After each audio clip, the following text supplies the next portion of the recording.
Good evening সবাইকে সবাইকে। CGL ইসলামের বিসিএস প্রিলি ফুল কোর্স প্রোগ্রামের বাংলা সাহিত্য লেকচার 4-এ স্বাগতম জানাচ্ছি। আশা করি আপনারা সবাই ভালো আছেন। তো অনেকেই সালাম দিয়েছেন চ্যাট বক্সে, ওয়ালাইকুম আসসালাম। কিছুক্ষণের মধ্যে আমাদের আজকে ক্লাসটি শুরু হতে যাচ্ছে। আর আপনাদের সাথে ক্লাসটিতে থাকছেন শ্রদ্ধেয় দুলাল ভাই এবং মতির ভাইয়া। তো আপনারা একটু অপেক্ষা করুন, ভাইয়া আশা করছি 5-7 মিনিটের মধ্যেই জয়েন হয়ে যাবেন আর ক্লাসটি শুরু করবেন। আর আপনাদের যদি সেই সাথে উত্তরণ সম্পর্কিত কোনো জিজ্ঞাসা থেকে থাকে আপাতত এখন করতে পারেন, অসুবিধা নেই, আমি আছি।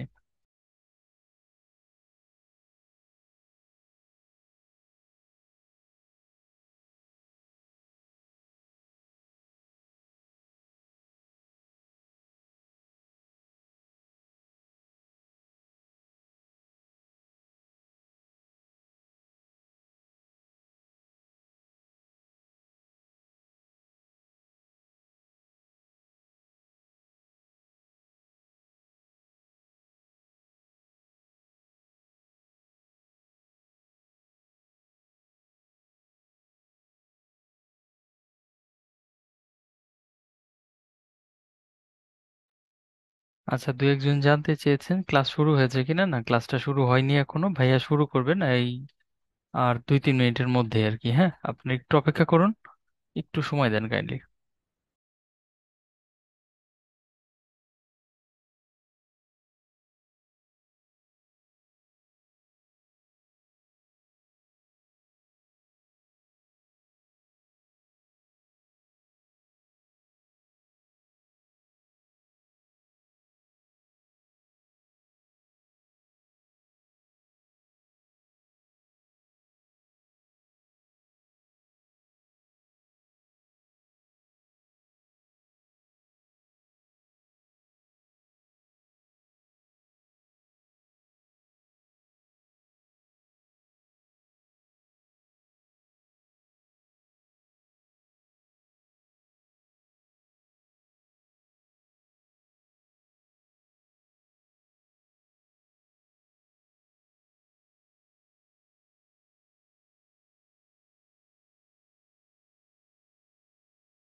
জি, আশরাফুল ভাই, আপনার পরামর্শের জন্য ধন্যবাদ। আমরা চেষ্টা করছি ভাই। আর আপনার ইনফরমেশনটা বা কমপ্লেইনটা যেভাবেই বলি না কেন, এটা আমি অথরিটিকে জানাবো।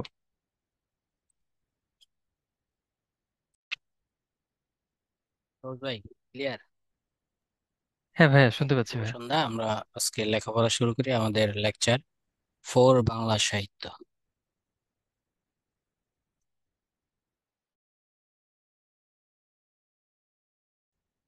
যারা আছেন তারা কি ক্লিয়ারলি শুনতে পাচ্ছেন?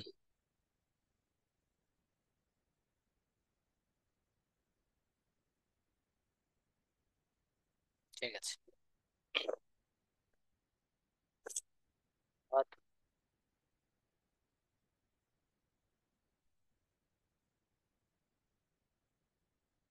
কল দিলে কল রিসিভ করে না কেন? কে কে রিসিভ করে না? এত বড় সাহসকার!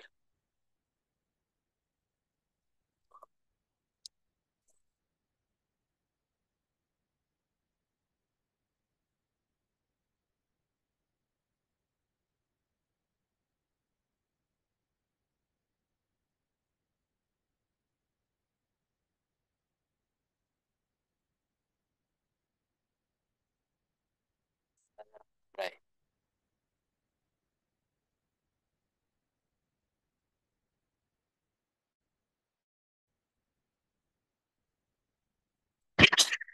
লালন শাহ, যুগ সন্ধিক্ষণ গুপ্ত পেরিচাঁদ। বুঝছি।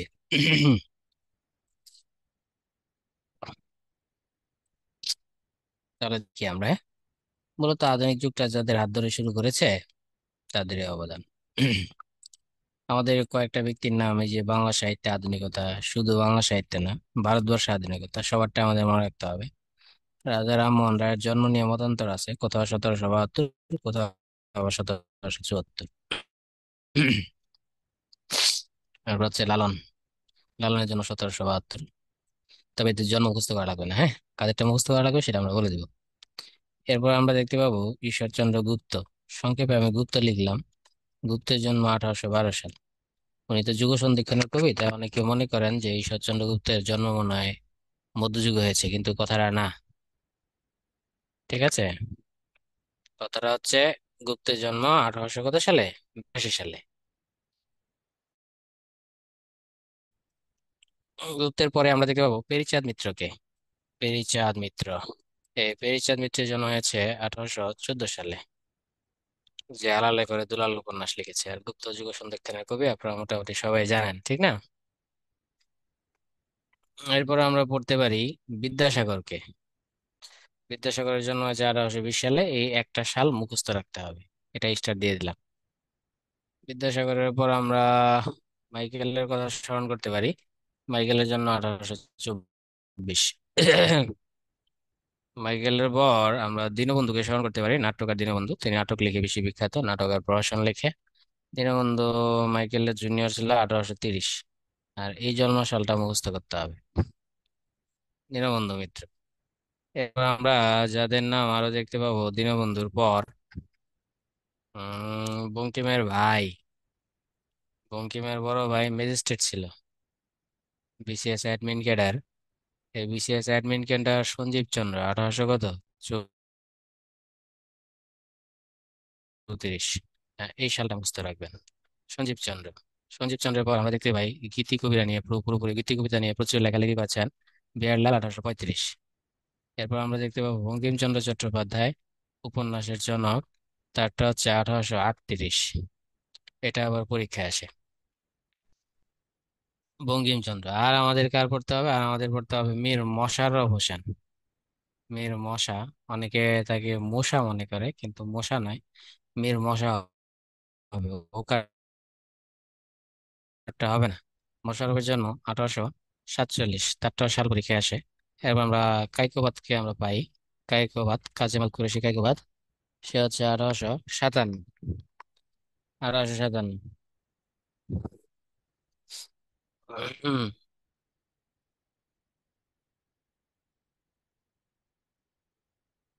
আব্বা, ক্লাসে আছি, ক্লাস শেষে কল দিচ্ছি।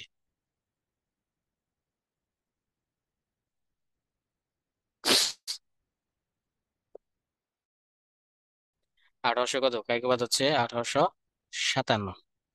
তাহলে যে করে আমি স্টাডি, যে করে সাল করতে হবে। এখন আমি এদেরকে সব একসাথে দিয়ে দিলাম কেন?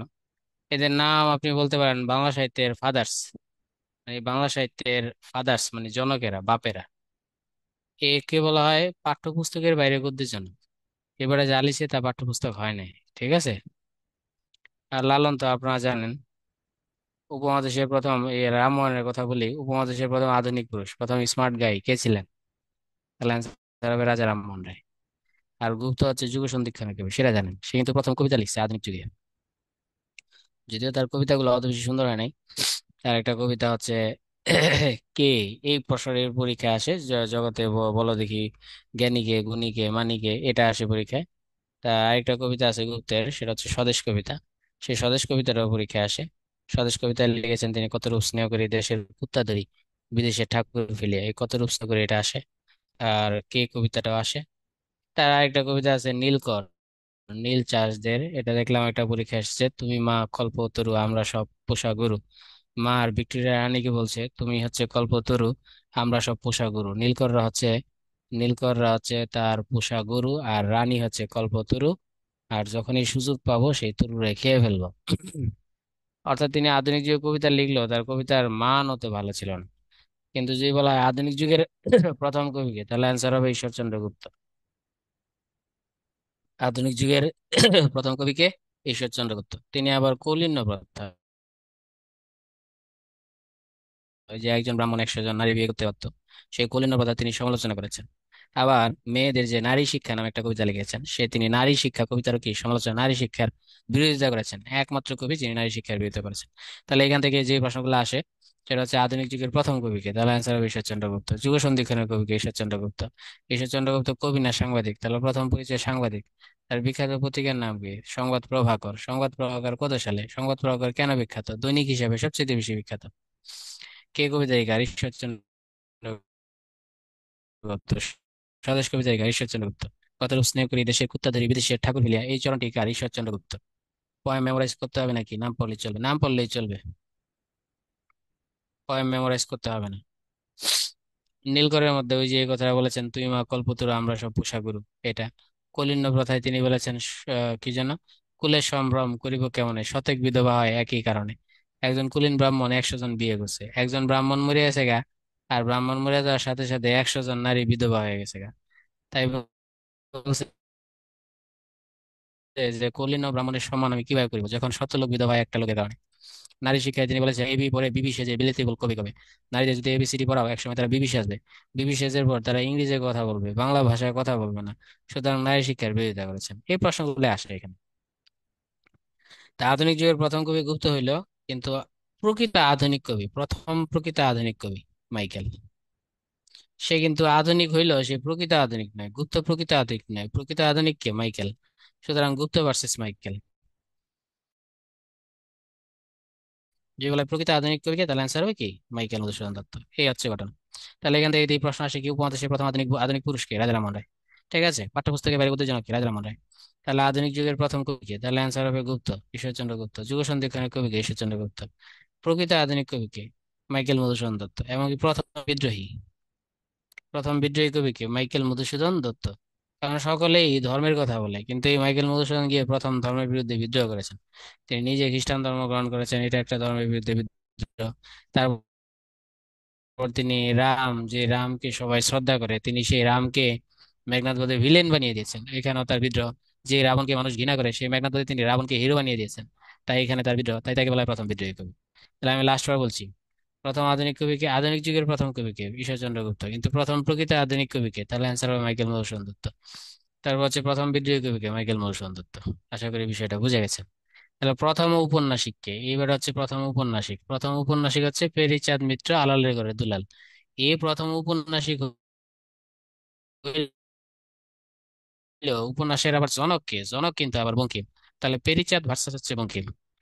বঙ্কিম হচ্ছে উপন্যাসের জনক, তাহলে পেরিচাঁদ কেন জনক হইতে পারলো না? পেরিচাঁদ এই জন্যই জনক হইলো না, পেরিচাঁদের উপন্যাস কে, কেউ কেউ বলে এটা উপন্যাস হয়েছে, কেউ কেউ বলে উপন্যাস হয় নাই, কেউ কেউ বলেন এটা উপন্যাসের ভাষা হয় নাই, এই ভাষার নাম আলালি ভাষা, কেউ কেউ বলে উপন্যাসের ভাষা এটা হয়েছে।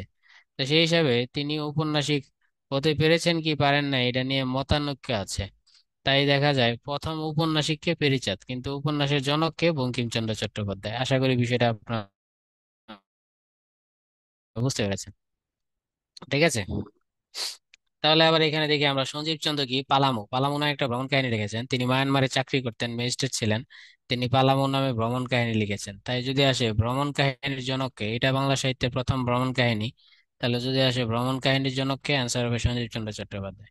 দেখেন, এক ভাই ভ্রমণ কাহিনীর জনক আর এক ভাই উপন্যাসের জনক। আর গীতি কবিতার জনক বিহারীলাল, এটা আপনারা বললেও পারবেন, না বললেও পারবেন।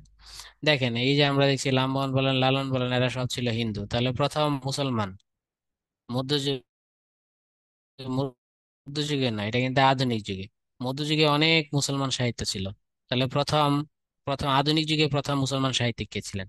মধ্যযুগে তো অনেকেই ছিলেন, শাহ মোহাম্মদ শফী ছিলেন, আলাল ছিলেন, মর্দন ছিলেন, দৌলত কাজী ছিলেন, তারপর হচ্ছে সাবির খান ছিলেন, শেখ ফয়জুল্লাহ ছিলেন, অনেক ছিল। কিন্তু আধুনিক যুগের প্রথম মুসলমান সাহিত্যিকের নাম কি?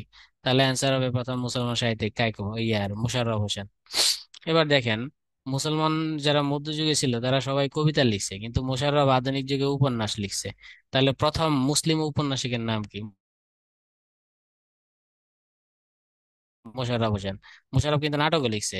তাহলে প্রথম মুসলিম নাট্যকার কে? মোশাররফ হোসেন। এমনকি প্রথম মুসলিম গদ্যকার কে? অ্যান্সার হবে কি? মোশাররফ হোসেন। তাহলে মোশাররফ অনেক। এখান থেকে সবচেয়ে বেশি বেশি প্রশ্ন আসে দুজনকে নিয়ে, একজন হচ্ছে মাইকেল, একজন হচ্ছে মোশাররফ। দেখেন, প্রথম প্রকৃত আধুনিক কবি কে? মাইকেল। প্রথম বিদ্রোহী কবি কে? মাইকেল। সনেটের জনক কে? মাইকেল। অমিত্রাক্ষরের জনক কে? মাইকেল। প্রথম অমিত্রাক্ষর ছন্দ তিনি ব্যবহার করেছেন কোথায়? সেটা হচ্ছে তিলোত্তমা সম্ভব কাব্যে। অথবা মাইকেল থেকে আরো যে সমস্ত প্রশ্ন আসে, সেটা হচ্ছে প্রথম প্রহসন লিখেছেন কে? মাইকেল। প্রথম মহাকাব্য লিখেছেন মাইকেল। প্রথম সনেট কে লিখেছেন? মাইকেল, সব মাইকেল। আর মোশাররফ থেকে আসা হচ্ছে আধুনিক যুগের প্রথম মুসলিম কবিকে মীর মশাররফ হোসেন, প্রথম মুসলিম সাহিত্যিককে মীর মশাররফ হোসেন, প্রথম মুসলিম ঔপন্যাসিককে মীর মশাররফ হোসেন, প্রথম মুসলিম নাট্যকারকে মীর মশাররফ হোসেন, প্রথম মুসলিম প্রাবন্ধিককে মীর মশাররফ হোসেন।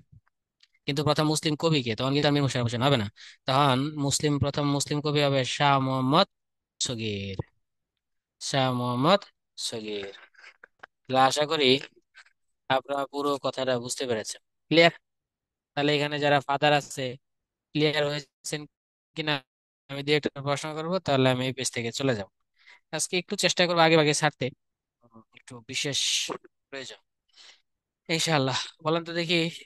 ও, আর এখানে কি আমরা বিদ্যাসাগর, বিদ্যাসাগর হতে গদ্যের জন্য এই বেটার প্রথম গদ্য আছে। প্রথম বিরাম চিহ্ন প্রয়োগ করেছে। এর আগে গদ্যের মধ্যে শৃঙ্খলা ছিল না, তিনি প্রথম শৃঙ্খলা এনেছেন। আগের গদ্যগুলা যা মন চায় তা ছিল। বর্তমানে নাটকের ওই আকাম্য ভাষার মতো ছিল আগের গদ্যগুলা। রামমোহনের সময় গদ্যগুলা খারাপ ছিল। এখন যেরকম কিছু নাটকের ভাষা আকাম্য এরকম ধরেন খারাপ ছিল আর কি। কিন্তু বিদ্যাসাগরের ভাষা ছিল অত্যন্ত মার্জিত, তাই তিনি গদ্যের জনক। কিন্তু পাঠ্যপুস্তকের বাইরে গদ্যের জনক হচ্ছে রাজা রামমোহন রায়। আর একটু আস্তে এবং স্বাভাবিক বলে ভালো হয়। ভালোর তো শেষ নাই ইলিয়াস ভাই। Thank you. তারপর আপনি মতামত দিয়েছেন, ধন্যবাদ, কৃতজ্ঞ। এবার বলেন দেখি সবাই, পাঠ্যপুস্তকের বাইরে গদ্যের জনক কে, রামমোহন না বিদ্যাসাগর?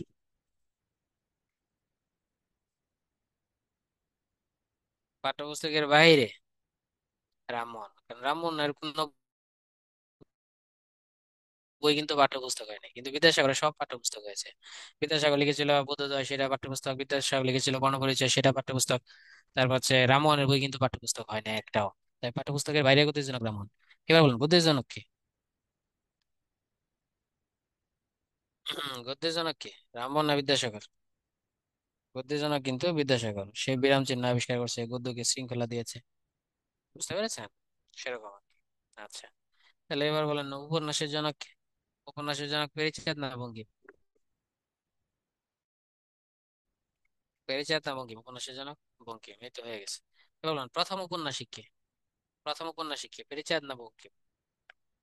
প্রথম উপন্যাসিক আবার প্যারীচাঁদ। থ্যাংক ইউ, হয়ে গেছে, থ্যাংক ইউ। এবার বলেন দেখি প্রথম মুসলিম কবি কে? শাহ মোহাম্মদ শগীর না মীর মশাররফ হোসেন? মীর মশা না শাহ মোহাম্মদ শগীর? প্রথম মুসলিম কবি শাহ মোহাম্মদ শগীর। প্রথম মুসলিম কবি শাহ মোহাম্মদ শগীর, থ্যাংক ইউ। এবার বলেন প্রথম মুসলিম ঔপন্যাসিক কে? প্রথম মুসলিম ঔপন্যাসিক মীর মশা, থ্যাংক ইউ, মীর মশাররফ হোসেন। ওকে। প্রথম মুসলিম ঔপন্যাসিক মীর মশাররফ হোসেন। খেয়াল করে দেখেন, আমরা মহাকবি আলাওল বলি, কিন্তু আলাওল কোনোদিন মহাকাব্য লিখেন না। আলাওল তো মধ্যযুগের কবি। কিন্তু কায়কোবাদ মহা শ্মশান লিখেছেন। তাহলে বলেন প্রথম মুসলিম মহাকবি কে, আলাওল না কায়কোবাদ? প্রথম মুসলিম মহাকবি কে, আলাওল না কায়কোবাদ? আজকে আমার এখানে একটু নেট সমস্যা আছে ভাই, সত্যি আপনাদের প্রবলেম হইতে পারে।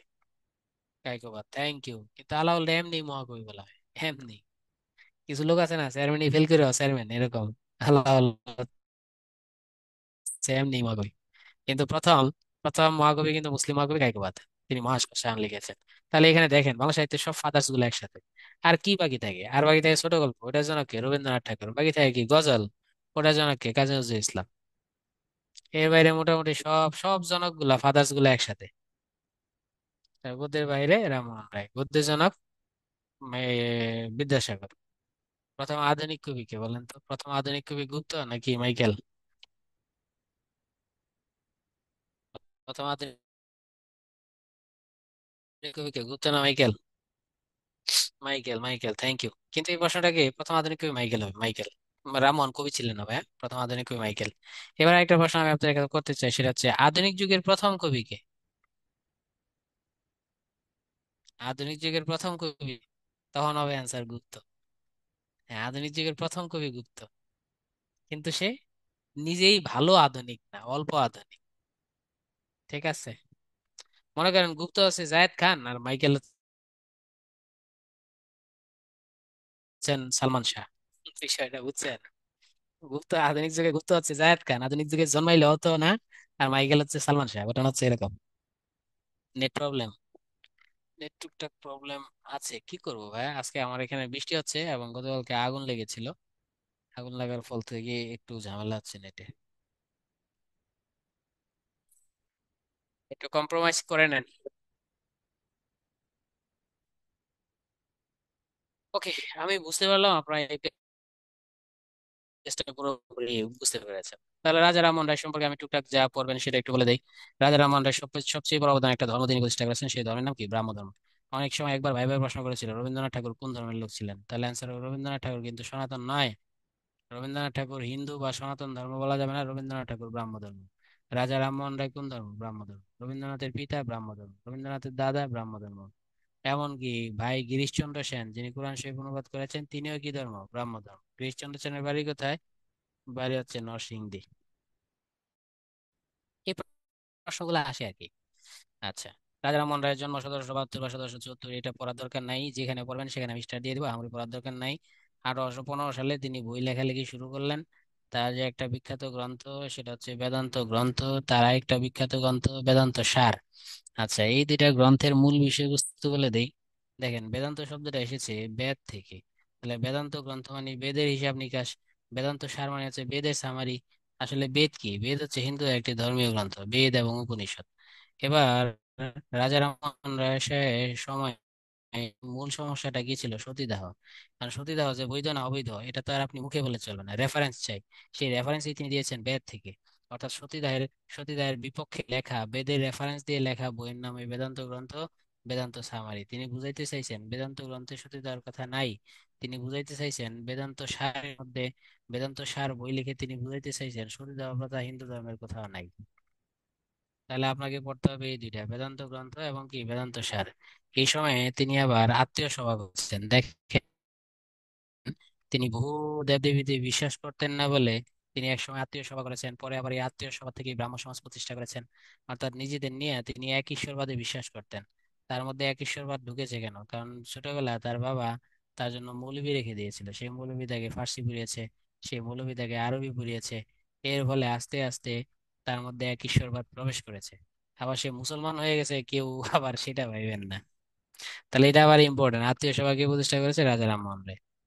ঠিক আছে, এরপর আমরা চলে যাব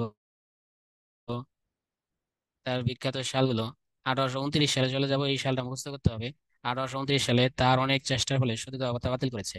কিন্তু বাতিলটা কে করেছেন? তিনি তো আর লর্ড ছিলেন না, ভারতের লর্ড ছিলেন উইলিয়াম বেন্টিং। বেন্টিং এই সতীদাহ প্রথা বাতিল করেছেন 1839। 1828 সালটা ইম্পর্টেন্ট। এই সতীদাহ প্রথা বাতিলের আগের বছর তিনি ব্রাহ্ম সমাজ প্রতিষ্ঠা করেছেন। ব্রাহ্ম সমাজের প্রধান বৈশিষ্ট্য কি? তারা এক ঈশ্বরে বিশ্বাস করে, তারা পূজা করে না। হিন্দু সমাজের বৈশিষ্ট্য কি? তারা 33 কোটি দেবদেবীতে বিশ্বাস করে, তারা পূজা করে, কিন্তু ব্রাহ্ম সমাজ পূজা করে না। এই দুইটা সাল পর নিষ্ঠা দিয়ে রাখছে। 1830 সালে তাকে ইংল্যান্ডে পাঠানো হয়েছে বিচার দেওয়ার জন্য। তখন রাজা ছিল রাজা দ্বিতীয় শাহ আলম, আমার জানা মতে। এই দ্বিতীয় শাহ আলম ইংল্যান্ডের সাথে, বিশেষ করে ইস্ট ইন্ডিয়া কোম্পানির সাথে তো সম্রাটের চুক্তি ছিল। আমাদের অঞ্চলে বিজনেস করবে, সম্রাটকে টাকা দিবে, কিন্তু সম্রাটকে এই টাকা দিচ্ছিল না। টাকা না দেওয়ার ফলে সম্রাট চাইলেন যে রানীর কাছে বিচার দিতে হবে। তখন রানীর কাছে কাকে পাঠানো যায়? তখন দেখলো পুরা উপমহাদেশে একমাত্র স্মার্ট গাইকে, রাজা রামমোহন রায়। যেহেতু রাজা রামমোহন রায় হচ্ছে একমাত্র smart guy. Use headphone please. আর একটু স্লো বললে ভালো হয়। আরে, আজকে যে সবাই আমার উপর মাইন্ড করে বসে থাকবে। আচ্ছা, সমস্যা নেই, এটা তো রেকর্ড থাকে ভাইয়া। একবারের জায়গায় তো 3বার শোনা যায়। স্লো কিন্তু আমি বলতে পারি, কিন্তু স্লাইড শেষ হবে না, পরে আবার বলবেন না ভাইয়া এটা পড়ার নাই ওটা পড়ার নাই, এটা কিন্তু বলা যাবে না, ঠিক আছে?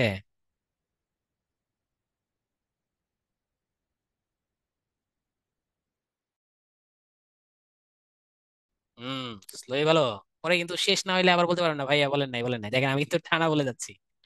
ওকে, তাহলে দেখেন 1830 সালে তাকে ইংল্যান্ডে পাঠানো হলো কেন? রানীর কাছে বিচার দেওয়ার জন্য। কি বিচার দিবে? যে সম্রাটকে ট্যাক্স দিচ্ছে না, কারা দিচ্ছে না? যারা এদেশে ইংরেজরা বেশ ব্যবসা করছে।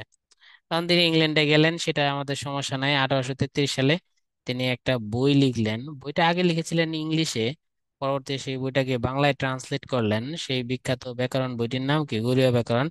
আপনারা জানেন এটা সালটাও আসে। গরীয় ব্যাকরণ কে লিখেছেন? রাজা রামমোহন। কত সালে লিখেছেন? 1833 সালে। বাংলা ভাষায় রচিত, মানে বাংলা বর্ণমালায় রচিত প্রথম বইয়ের নাম কি? গরীয় ব্যাকরণ। আর যে বছর গরীয় ব্যাকরণ তিনি লিখলেন সেই বছরে তিনি মারা গেলেন। এবার প্রশ্ন হচ্ছে তিনি আসলে কোথায় মারা গিয়েছেন? তাহলে অ্যান্সার হবে তিনি ইংল্যান্ডে মারা গিয়েছেন। আবার পরীক্ষায় আসে ইংল্যান্ডের কোন শহরে তিনি মারা গিয়েছেন, তখন অ্যান্সার হবে ইংল্যান্ডের ব্রিস্টল শহরে তিনি মারা গিয়েছেন। ইংল্যান্ডের ব্রিস্টল শহরে তিনি কি মারা গিয়েছেন। তাহলে এখান থেকে যে প্রশ্নগুলো আসে আমরা লাস্ট বলে দিয়েছি, বেদান্ত গ্রন্থকার রাজা রামমোহন রায়, বেদান্ত সরকার রাজা রামমোহন রায় আত্মীয় সভা কে প্রতিষ্ঠা করেছেন, রাজা রামমোহন রায়। শহীদ হওয়ার কথা বাতিল কত সালে, 1829 সালে। শহীদ হওয়ার কথা কে বাতিল করেছেন, উইলিয়াম বেন্টিং। ব্রাহ্ম সমাজ প্রতিষ্ঠা কত সালে, 1800 কত সালে, 28 সালে। রবীন্দ্রনাথ কোন ধর্মের অনুসারী, ব্রাহ্ম ধর্মের অনুসারী। ভাই গিরিশচন্দ্র সেন কোন ধর্মের অনুসারী, ব্রাহ্ম ধর্মের অনুসারী। রবীন্দ্রনাথের পিতা দাদা কোন ধর্মের অনুসারী, ব্রাহ্ম সমাজের অনুসারী। ব্রাহ্ম সমাজের এরা কি পূজা করতেন নাকি করতেন না, করতেন না। গৌড়ীয় ব্যাকরণ কে লিখেছেন, রাজা রামমোহন রায়। গৌড়ীয় ব্যাকরণ কত সালে, 1833 সালে। তারপর হচ্ছে রামমোহনের মৃত্যু হয়েছে কোথায়, ইংল্যান্ডে। কোথায় হয়েছে, ব্রিস্টল শহরে। এই হচ্ছে রামমোহনের সংক্ষিপ্ত পড়া। আর দুই একটা বই তার আছে, ওগুলো পড়ে রাখেন। একটা বইয়ের নাম হচ্ছে তার পত্রবিধান, আর একটা বইয়ের নাম হচ্ছে তার সতীদাহ প্রথা বাতিল হবে কিনা অতদ বিষয়ক প্রস্তাব। সতীদাহ সংক্রান্ত যে কোনো বই, সতীদাহ প্রথা রহিত হওয়া উচিত কিনা এতদ বিষয়ক প্রস্তাব। ঠিক আছে। তার একটা বই আছে প্রবর্তক নিবর্তকের সংবাদ। প্রবর্তক নিবর্তকের সংবাদ, এই আছে তার বই। তাহলে সবচেয়ে বেশি ইমার্জেন্সি বই বেদান্ত গ্রন্থ, বেদান্ত সারি দুই বেশি আসে। মাঝে মাঝে পত্রবিধান আসে, রামমোহন রায় সতীদাহ প্রথা বাতিল হওয়া উচিত কিনা এতদ বিষয়ক প্রস্তাব, সেটাও আসে। পদার্থক নিবর্তকের সংবাদ। আমরা আশা করি সবই পড়ে ফেলেছি। এবার দেখেন, অনেকগুলা ব্যাকরণ আছে। মনুল দাস সুম্পাসাও লিখেছে এম ইডিয়ামা বেঙ্গলাই, এম ইডিয়ামা ভোকাবুলারি পর্তুগিজ। এম ইডিয়ামা বেঙ্গলাই ভোকাবুলারি পর্তুগিজ। ভোকাবুলারি ভোকাবুলারি এম ইডিয়ামা বেঙ্গলাই পর্তুগিজ। আমি আবার বলছি, ভোকাবুলারি এম ইডিয়ামা বেঙ্গলাই পর্তুগিজ। মূলন দাস সুম্পাসাও লিখেছে। নাথান ব্রাসি হ্যালেট লিখেছে ব্যাকরণ। কিন্তু তাদের ব্যাকরণের চাইতে গরীয় ব্যাকরণ বেশি আলোচিত, যদিও তিনি পরে লিখেছেন। কেন বেশি আলোচিত? কারণ প্রথম ব্যাকরণটা লেখা ছিল পর্তুগিজ বর্ণমালায়, দ্বিতীয় ব্যাকরণটা ইংরেজি বর্ণমালায়, কিন্তু গরীয় ব্যাকরণ বাংলা বর্ণমালায়। এবার সবাই বলুন, গরীয় ব্যাকরণ কত সাল? গরীয় ব্যাকরণ কত সাল? 1833। সেই তো, সবাই তো বুঝতেছে ভাইয়া, থ্যাংক ইউ। এই যে রামমোহনের সাহিত্য করবো, আমাদের আর পড়ার দরকার নেই, এখানে যা আছে আপনারা সব পড়ে ফেলেন, আশা করি আর কোনো সমস্যা হবে না। আর যা যা পড়া, যে ধরনের প্রশ্ন আসে আমি সেই প্যাটার্নও বলে দিয়েছি। লালনের যেগুলা লাল দেওয়া আছে, এই লাল দেওয়া দাগগুলো পড়ে ফেলেন। লালন সম্পর্কে আপনারা টুকটাক জানেন, আমি বললেও চলবে, না বললেও চলবে। এবার আসি যুগ সন্ধিক্ষণ। আচ্ছা, যুগ সন্ধিক্ষণ শুরু হয়েছে 1760 সাল থেকে, আর শেষ হয়েছে 1860 সালে। কেন হয়েছে সেটা দেখেন। এই সময়টা হচ্ছে ভারতচন্দ্র মারা গেছে, ভারতচন্দ্রের মৃত্যু ঘটেছে এই সময়টায়। ঠিক আছে। আর এই সময়টায় কি ঘটেছে বলেন তো দেখি, 1860 সালে কেন যুগ সন্ধিক্ষণ শেষ হইলো, কি ঘটেছে এই সময়, কেউ বলতে পারেন? কেন এই সময়টা যুগ সন্ধিক্ষণ শেষ হইলো, কি ঘটেছে এই সময়ে? God, thank you. মাইকেলের উত্থান ঘটেছে। মাইকেলের উত্থান ঘটেছে। মাইকেলের উত্থান, মাইকেলের উত্থান, মাইকেলের উত্থান। মাইকেলের জন্ম না, কিন্তু জন্ম বললে আবার হবে না। কারণ মাইকেল জন্মাইছে কিন্তু 1800 কত সালে, 24 সালে। কিন্তু আমরা 60 সাল, মাইকেলের উত্থান 1860 সাল। কিসের মাধ্যমে মাইকেলের উত্থান ঘটেছে, এমন কি মাইকেল করেছে 1860 সালে? তিলোত্তমা সম্ভব, তিলোত্তমা সম্ভব কাব্য তিনি প্রকাশ করেছেন 1860 সালে। তাহলে দেখেন, ভারতচন্দ্র মরে যাওয়ার পর কি নাই, কবি নাই। আর মাইকেলের উত্থানের আগ পর্যন্ত আহামরি কবি নাই, একটা কবি আছে, সেই কবির নামই কি, গুপ্ত। আমরা পড়েছিলাম প্রথম পেজে পড়েছিলাম। দেখেন আপনারা, ভারতচন্দ্রের মৃত্যুর পর থেকে মাইকেলের উত্থান পর্যন্ত একমাত্র কবির নাম কি, গুপ্ত। আর কেউ কবি ছিলেন না। যেহেতু এই একমাত্র কবি গুপ্ত, তাই তাকে বলা হয় যুগ সন্ধিক্ষণের কবি। আবার যুগ সন্ধিক্ষণ কত, 1760 থেকে 1860, কত বছর, 100 বছর। এই 100 বছর একজন লোকই কবিতা লিখছেন, তার নাম কি, গুপ্ত, তাই তাকে বলা হয় যুগ সন্ধিক্ষণের কবি। বিষয় ক্লিয়ার? ওকে। তাহলে যুগ সন্ধিক্ষণ কেন শুরু? ভারতচন্দ্র মরে গেছে গা, আর কবি নাই। আর যুগ সন্ধিক্ষণ কেন শেষ হইলো 1860 সালে? মাইকেলের উদ্ভব করেছে। বলেন, মাইকেলের কোন গ্রন্থ, সংক্ষেপে লিখেন, মাইকেলের কোন গ্রন্থ 1860? মাইকেলের কোন গ্রন্থ? তিলোত্তমা সম্ভব, থ্যাংক ইউ, 1860 সালে। ওকে, হয়ে গেছে। এরপর আসি, আমরা এগুলা পড়েছি, যুগ সন্ধিক্ষণের বন্ধু, এগুলা পড়েন আপনারা। খাঁটি বাঙালি কবি বঙ্কিম বলেছেন, এই কথাটা বললেন। আর আধুনিক যুগের প্রথম কবি, এই কথাটা পড়বেন। গুপ্তের কথা বলছি, তিনি মূলত সাংবাদিক। হ্যাঁ, তিনি মূলত কি, সাংবাদিক, যদিও তাকে আমরা কবি টবি বলি, তিনি মূলত সাংবাদিক। এই স্বদেশ কবিতাটা পড়বেন। বড় কে কে কবিতাটা পড়বেন। নীলকর কবিতা পড়বেন। বাঙালি মেয়ে পড়লে পড়েন। তিনি শিক্ষার প্রতি সমর্থন ছিল না। গুপ্ত, সাংবাদিক গুপ্ত, সাংবাদিক গুপ্ত। এরপর আমরা পেরিচাঁদে চলে আসি। আমরা পেরিচাঁদ সম্পর্কে বলছি যে পেরিচাঁদ আলালের করে দুলাল লিখেছেন। পেরিচাঁদ টুকটাক সিনিয়রই ছিলেন। আলালের করে দুলাল লিখছে, দেখেন আলালের করে দুলালের বিষয়বস্তু কিন্তু মদ খাওয়া।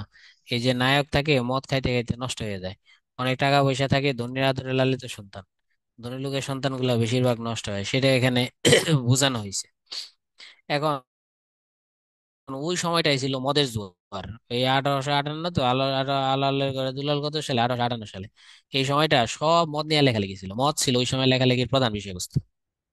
কেন জানেন? অলরেডি ডি রোজিওর প্রভাব পড়া শুরু হয়েছে। ডি রোজিও এই পেরিচাঁদকে, যাদেরকে মদ খাওয়া শিখাইছে, পেরিচাঁদ মদ খাইতো, মাইকেল অবশ্য একটু জুনিয়র, মাইকেলে মদ খাইতো, তারপর দক্ষিণারঞ্জন মিত্র মজুমদার, এরাও মদ খাইতো, এরা সব মদ নিয়ে মাতাল হয়ে পড়ে থাকতো। ডি রোজিও তাদেরকে মদ খাওয়া শিখাইছে। তারা হিন্দু, তারপর তাদেরকে গরু খাওয়া শিখাইছে। এই লোকগুলাকে বাইজি মানে মেয়ে মানুষের সাথে নাচ করা শিখাইছে। আর একটু মাইন্ড করেন না, পতিতাবৃত্তিও শিখাইছে ডি রোজিও তাদেরকে। বুঝতে পারছেন? আর এরাই মদ নিয়ে বেশি লিখছে। যেমন দেন, পেরিসাদ নিজেই মদ খাইতো, অথচ পেরিসাদ নিজেই মদের বিরুদ্ধে লিখছে। মাইকেল নিজে বাকিতে মদ খাইতো, মাইকেল নিজে আবার একই কি বলে সভ্যতায় মদ খাওয়া ঠাওয়া বাইজি নাচানা এসবের বিরুদ্ধে লিখছে। ভবানীচরণ বন্দ্যোপাধ্যায় লিখছে নববাবু বিলাস, নববিবি বিলাস, কলিকাতা কমলা, ইত্যাদি ইত্যাদি। পেরিসাদ মিত্র কি কি পড়বেন? পেরিসাদ মিত্র আমরা তো পড়েছি টেক্সাস ঠাকুর, এটা পড়তে হবে। তিনি ডি রোজারিওর একজন মেম্বার ছিলেন, শিষ্য ছিলেন, তাই তিনি ইয়াং বেঙ্গলের সদস্য। আমরা আগে বলেছি তার যে উপন্যাসের ভাষা খুব বাজে ভাষা ছিল। মনে করেন এফ এম রেডিওর ভাষা যেরকম ভয়ঙ্কর বাজে, তার ভাষাও ছিল ভয়ঙ্কর বাজে। তাই ওই ভাষাকে নাম দিয়েছে আলালি ভাষা বা হুতুমি ভাষা। ডিফেন্স অফ বেঙ্গল এটা পড়তে হবে।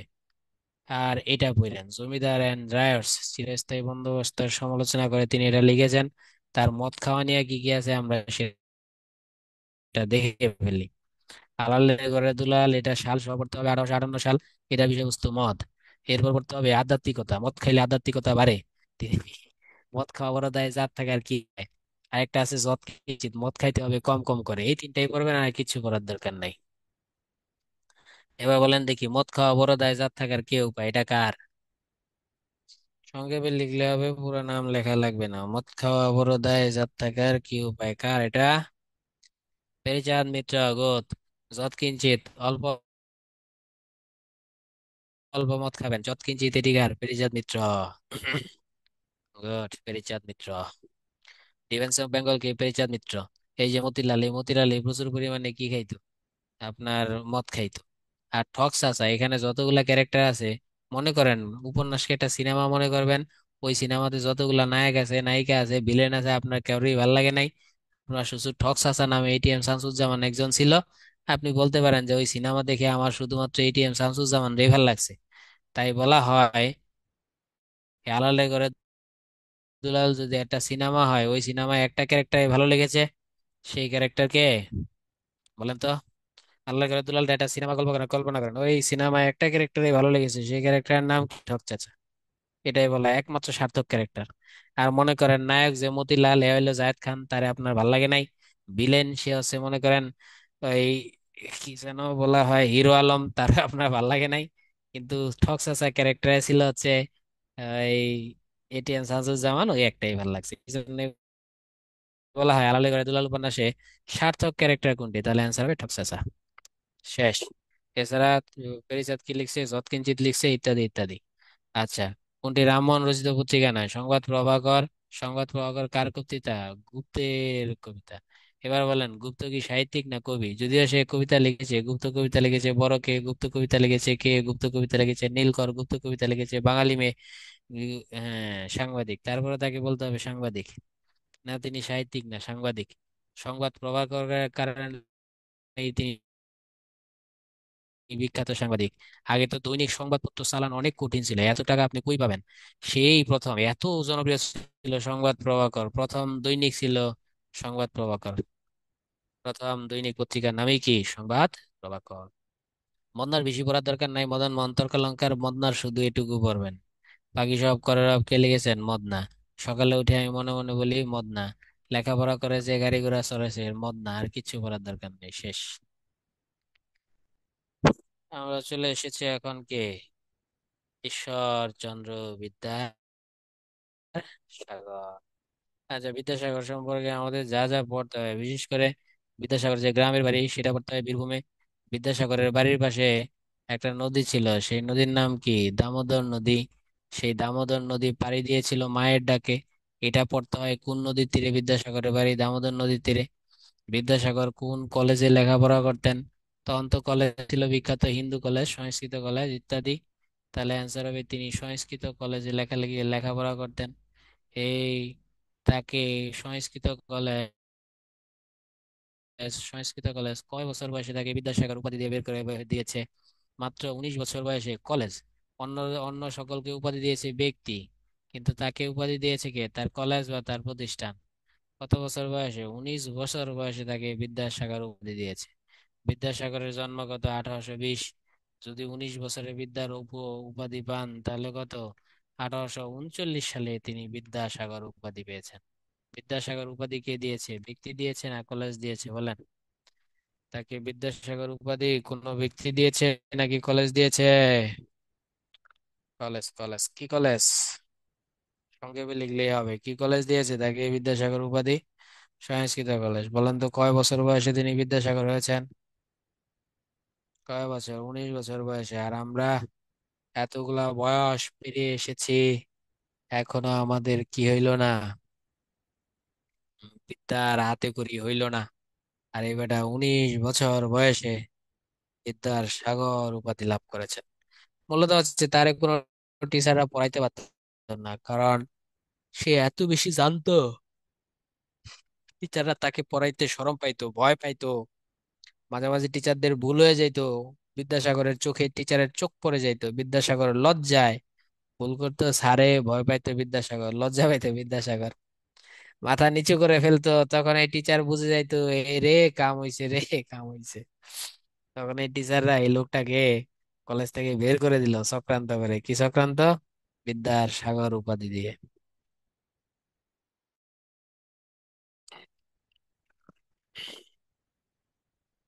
আচ্ছা, এই আছে বিদ্যাসাগর। বিদ্যাসাগরের সাহিত্যকর্ম। বিদ্যাসাগর পরে জব করেছে, প্রথম জব করেছে কোথায় জানেন? এতক্ষণ তো বললাম তার স্টুডেন্ট লাইফ, এবার আসি জব লাইফ। বিদ্যাসাগর প্রথম জব করেছে কোথায়? আপনার জানা থাকলে একটু বলেন তো। বিদ্যাসাগরের প্রথম জব কোথায়?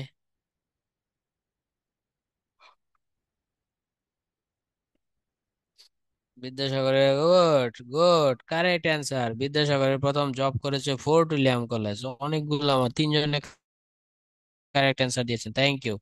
প্রথম জব করেছেন fort William college. Fort William কলেজে বাংলা বিভাগে হেড পণ্ডিত হয়েছেন। আর ফোর্ট উইলিয়াম কলেজের মূল বৈশিষ্ট্যই ছিল হচ্ছে পাঠ্যপুস্তক তৈরি করা। তখন বিদ্যাসাগরও প্রচুর পরিমাণে পাঠ্যপুস্তক লেখালেখি শুরু করলেন। তখন বিদ্যাসাগর বাচ্চাদের জন্য লিখলেন বর্ণপরিচয়। বিদ্যাসাগর বাচ্চা, মানে একদম ছোট বাচ্চাদের জন্য লিখলেন বর্ণপরিচয়।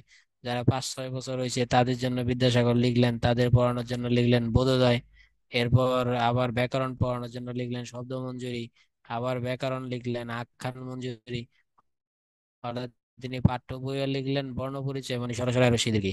বোধোদয় মানে হচ্ছে অতে আমটি আমি খাবো পেরে, আতে অজগরটি আসছে তেরে, মানে উল্টা বললাম। অতে অজগরটি আসছে তেরে, আতে আমটি আমি খাবো পেরে। বোধোদয় হচ্ছে একটু আপার লেভেলের। আবার একটু গ্রামার দরকার হয় তখন লিখছি শব্দ মঞ্জুরি। আর একটু আপার লেভেলে গ্রামার দরকার হলে তখন লিখছি কি আখ্যান মঞ্জুরি। এরপর তিনি পাঠ্যপুস্তক রচনা করলেন ইংরেজ বাচ্চাদের পড়াইবার জন্য। তিনি লিখলেন শকুন্তলা, অনুবাদ করলেন এরকম। তার মূল তার মূল বিষয়বস্তু ছিল কি? পাঠ্যপুস্তক রচনা করা। যেহেতু হোটেলিয়াম কলেজ, যেখানে পড়ানো হয়, বই ছাড়া কি পড়ানো যাবে? বই রচনা করা।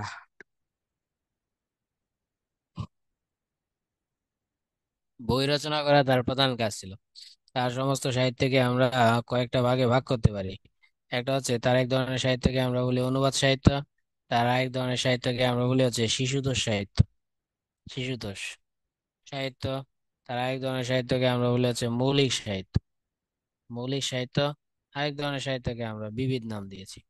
ঠিক আছে। এই সবচেয়ে বেশি আসে হচ্ছে বিদ্যাসাগর আত্মজীবনী। বিদ্যাসাগর আত্মজীবনী তো চমৎকার, বইটা এত অসাধারণ। তার সেই আত্মজীবনী বইটার নাম হচ্ছে আত্মপরিচয়। এটা 2বার বা 3বার বিসিএস এসেছে। বিদ্যাসাগরের বায়োগ্রাফির নাম কি? তখন অ্যান্সার হবে কি আত্মপরিচয়। আত্মপরিচয় তার কোন জাতীয় বই? বায়োগ্রাফি। আচ্ছা, তিনি বাচ্চাদের জন্য কি বই লিখেছেন আমরা ইতিমধ্যে বললাম, যাতে বাচ্চারা, আসলে বাচ্চারা বললে শুধু বাচ্চারা নয়, ইংরেজদের তো সরাসরি পড়াতে হবে, তাই ইংরেজদের জন্য তিনি বাচ্চাদের জন্য লিখলেন বর্ণপরিচয়। এরপর আপনি ধরেন সরাসরি সব চিনে ফেলেছেন, তখন তা আপনার একটু বোধের উদয় হয়েছে, তখন আপনাকে কি করতে হবে, বোধোদয়। তাই বর্ণপরিচয় লিখলেন, তিনি বোধোদয় কি করলেন, লিখলেন।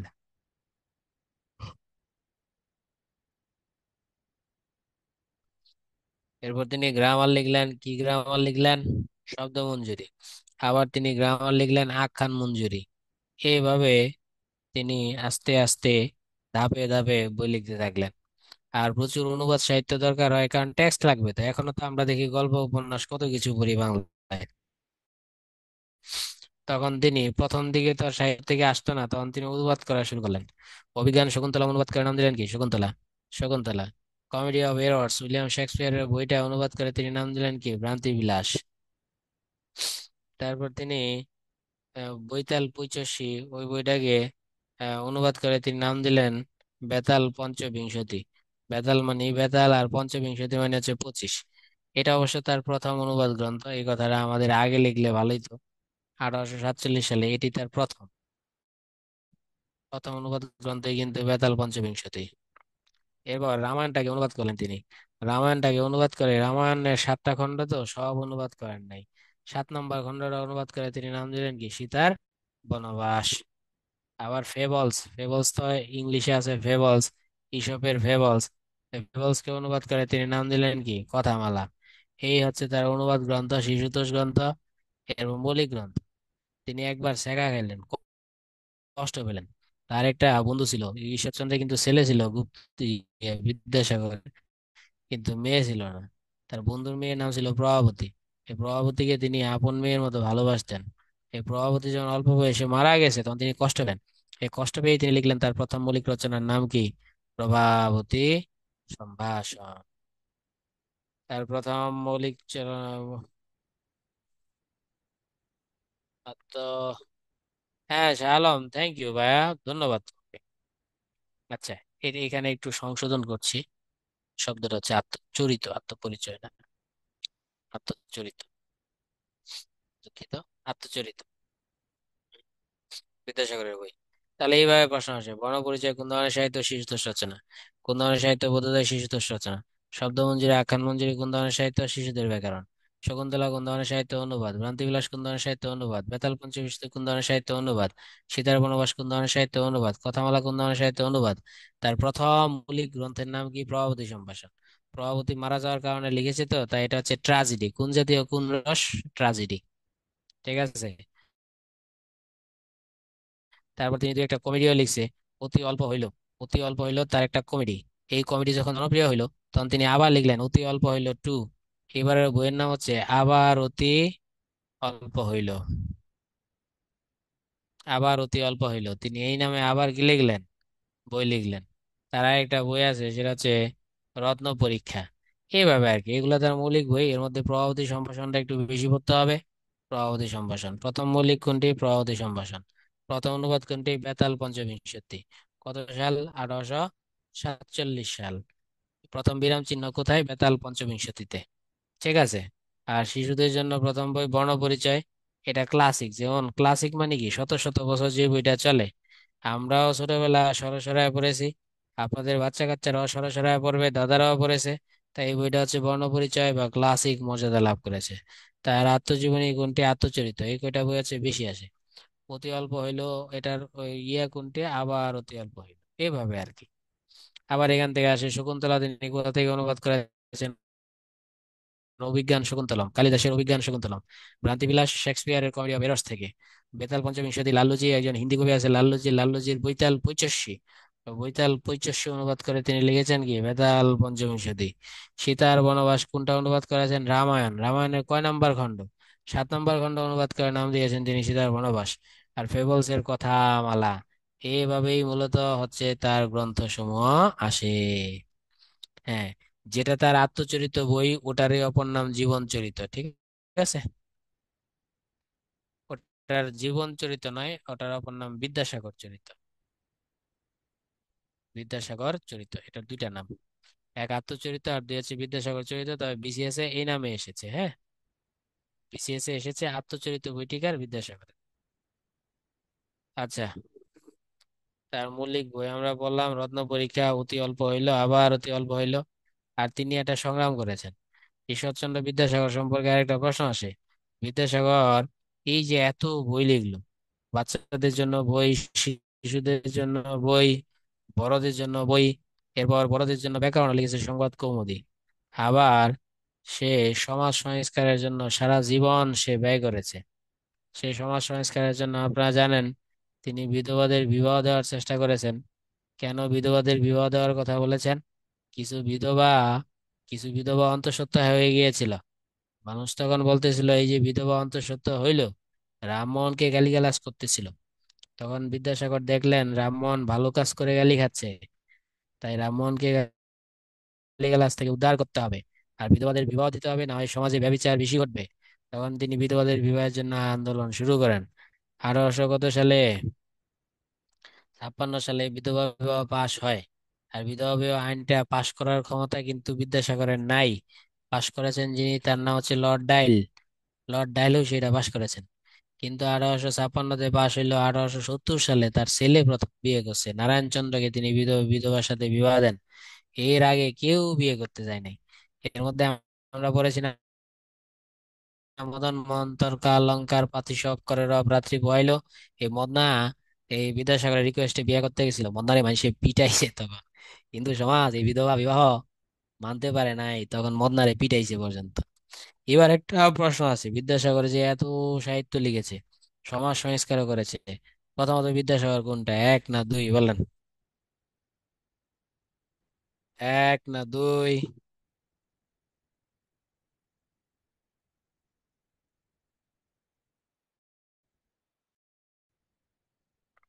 আচ্ছা, বিদ্যাসাগর এক সাহিত্যিক, আর দুই বিদ্যাসাগর সমাজ সংস্কারক, কোনটা হবে অ্যান্সার?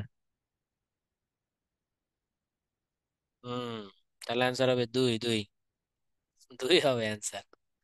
তিনি সাহিত্যের চাইতে সমাজ সংস্কারক হিসাবে বেশি বিখ্যাত। তাহলে দুই হবে অ্যান্সার। এটা ইম্পর্টেন্ট। আচ্ছা, বর্ণপরিচয় ক্লাসিক মর্যাদা লাভ করেছে কোনটি? বর্ণপরিচয়। তারপর পড়লাম আমরা বোধোদয়, শিশুতোষ বই, শব্দমঞ্জুরি, বাচ্চাদের ব্যাকরণ, এগুলো হচ্ছে বাচ্চাদের ব্যাকরণ কৌমুদি ইত্যাদি। আখ্যান মঞ্জুরি বাচ্চাদের ব্যাকরণ, কথামালা হচ্ছে ফেবলস। এটা একদিকে যেরকম ইতিকথা, অপরদিকে সেটা অনুবাদ সাহিত্য, এটা বোথ, দুইটি। তাহলে আমরা পড়ে ফেলেছি। এই যে আত্মচরিত, মূলত এটা আত্মচরিত এবং বিদ্যাসাগর চরিত। যদি বিদ্যাসাগর চরিতকার, বিদ্যাসাগরের আত্মচরিতকার, বিদ্যাসাগরের এটা প্রথম বায়োগ্রাফি। ভ্রান্তিবিলাস শেক্সপিয়ারের কমেডি অফ এরার্স, কথামালা এইসবের ফেবলস থেকে অনুবাদ করা হয়েছে। বেতাল পঞ্চমী প্রথম জ্যোতিষচন্দ্রের প্রয়োগ 1800 কত সাল? 47 সাল। বৈতাল পঁয়ষট্টি, লাল্লুজি হচ্ছে একজন হিন্দি কবি। তার একটা বিখ্যাত বই ছিল বৈতাল পঁয়ষট্টি, ওটাকে অনুবাদ করে নাম দিয়েছেন বেতাল পঞ্চমী। প্রভাবতী সম্ভাষণ তার প্রথম মৌলিক রচনা। প্রভাবতী তার বন্ধুর মেয়ে মারা গেছে, তাই তিনি কষ্ট পেয়ে এটা লিখেছিলেন। আশা করি বিদ্যাসাগর পড়া হইল।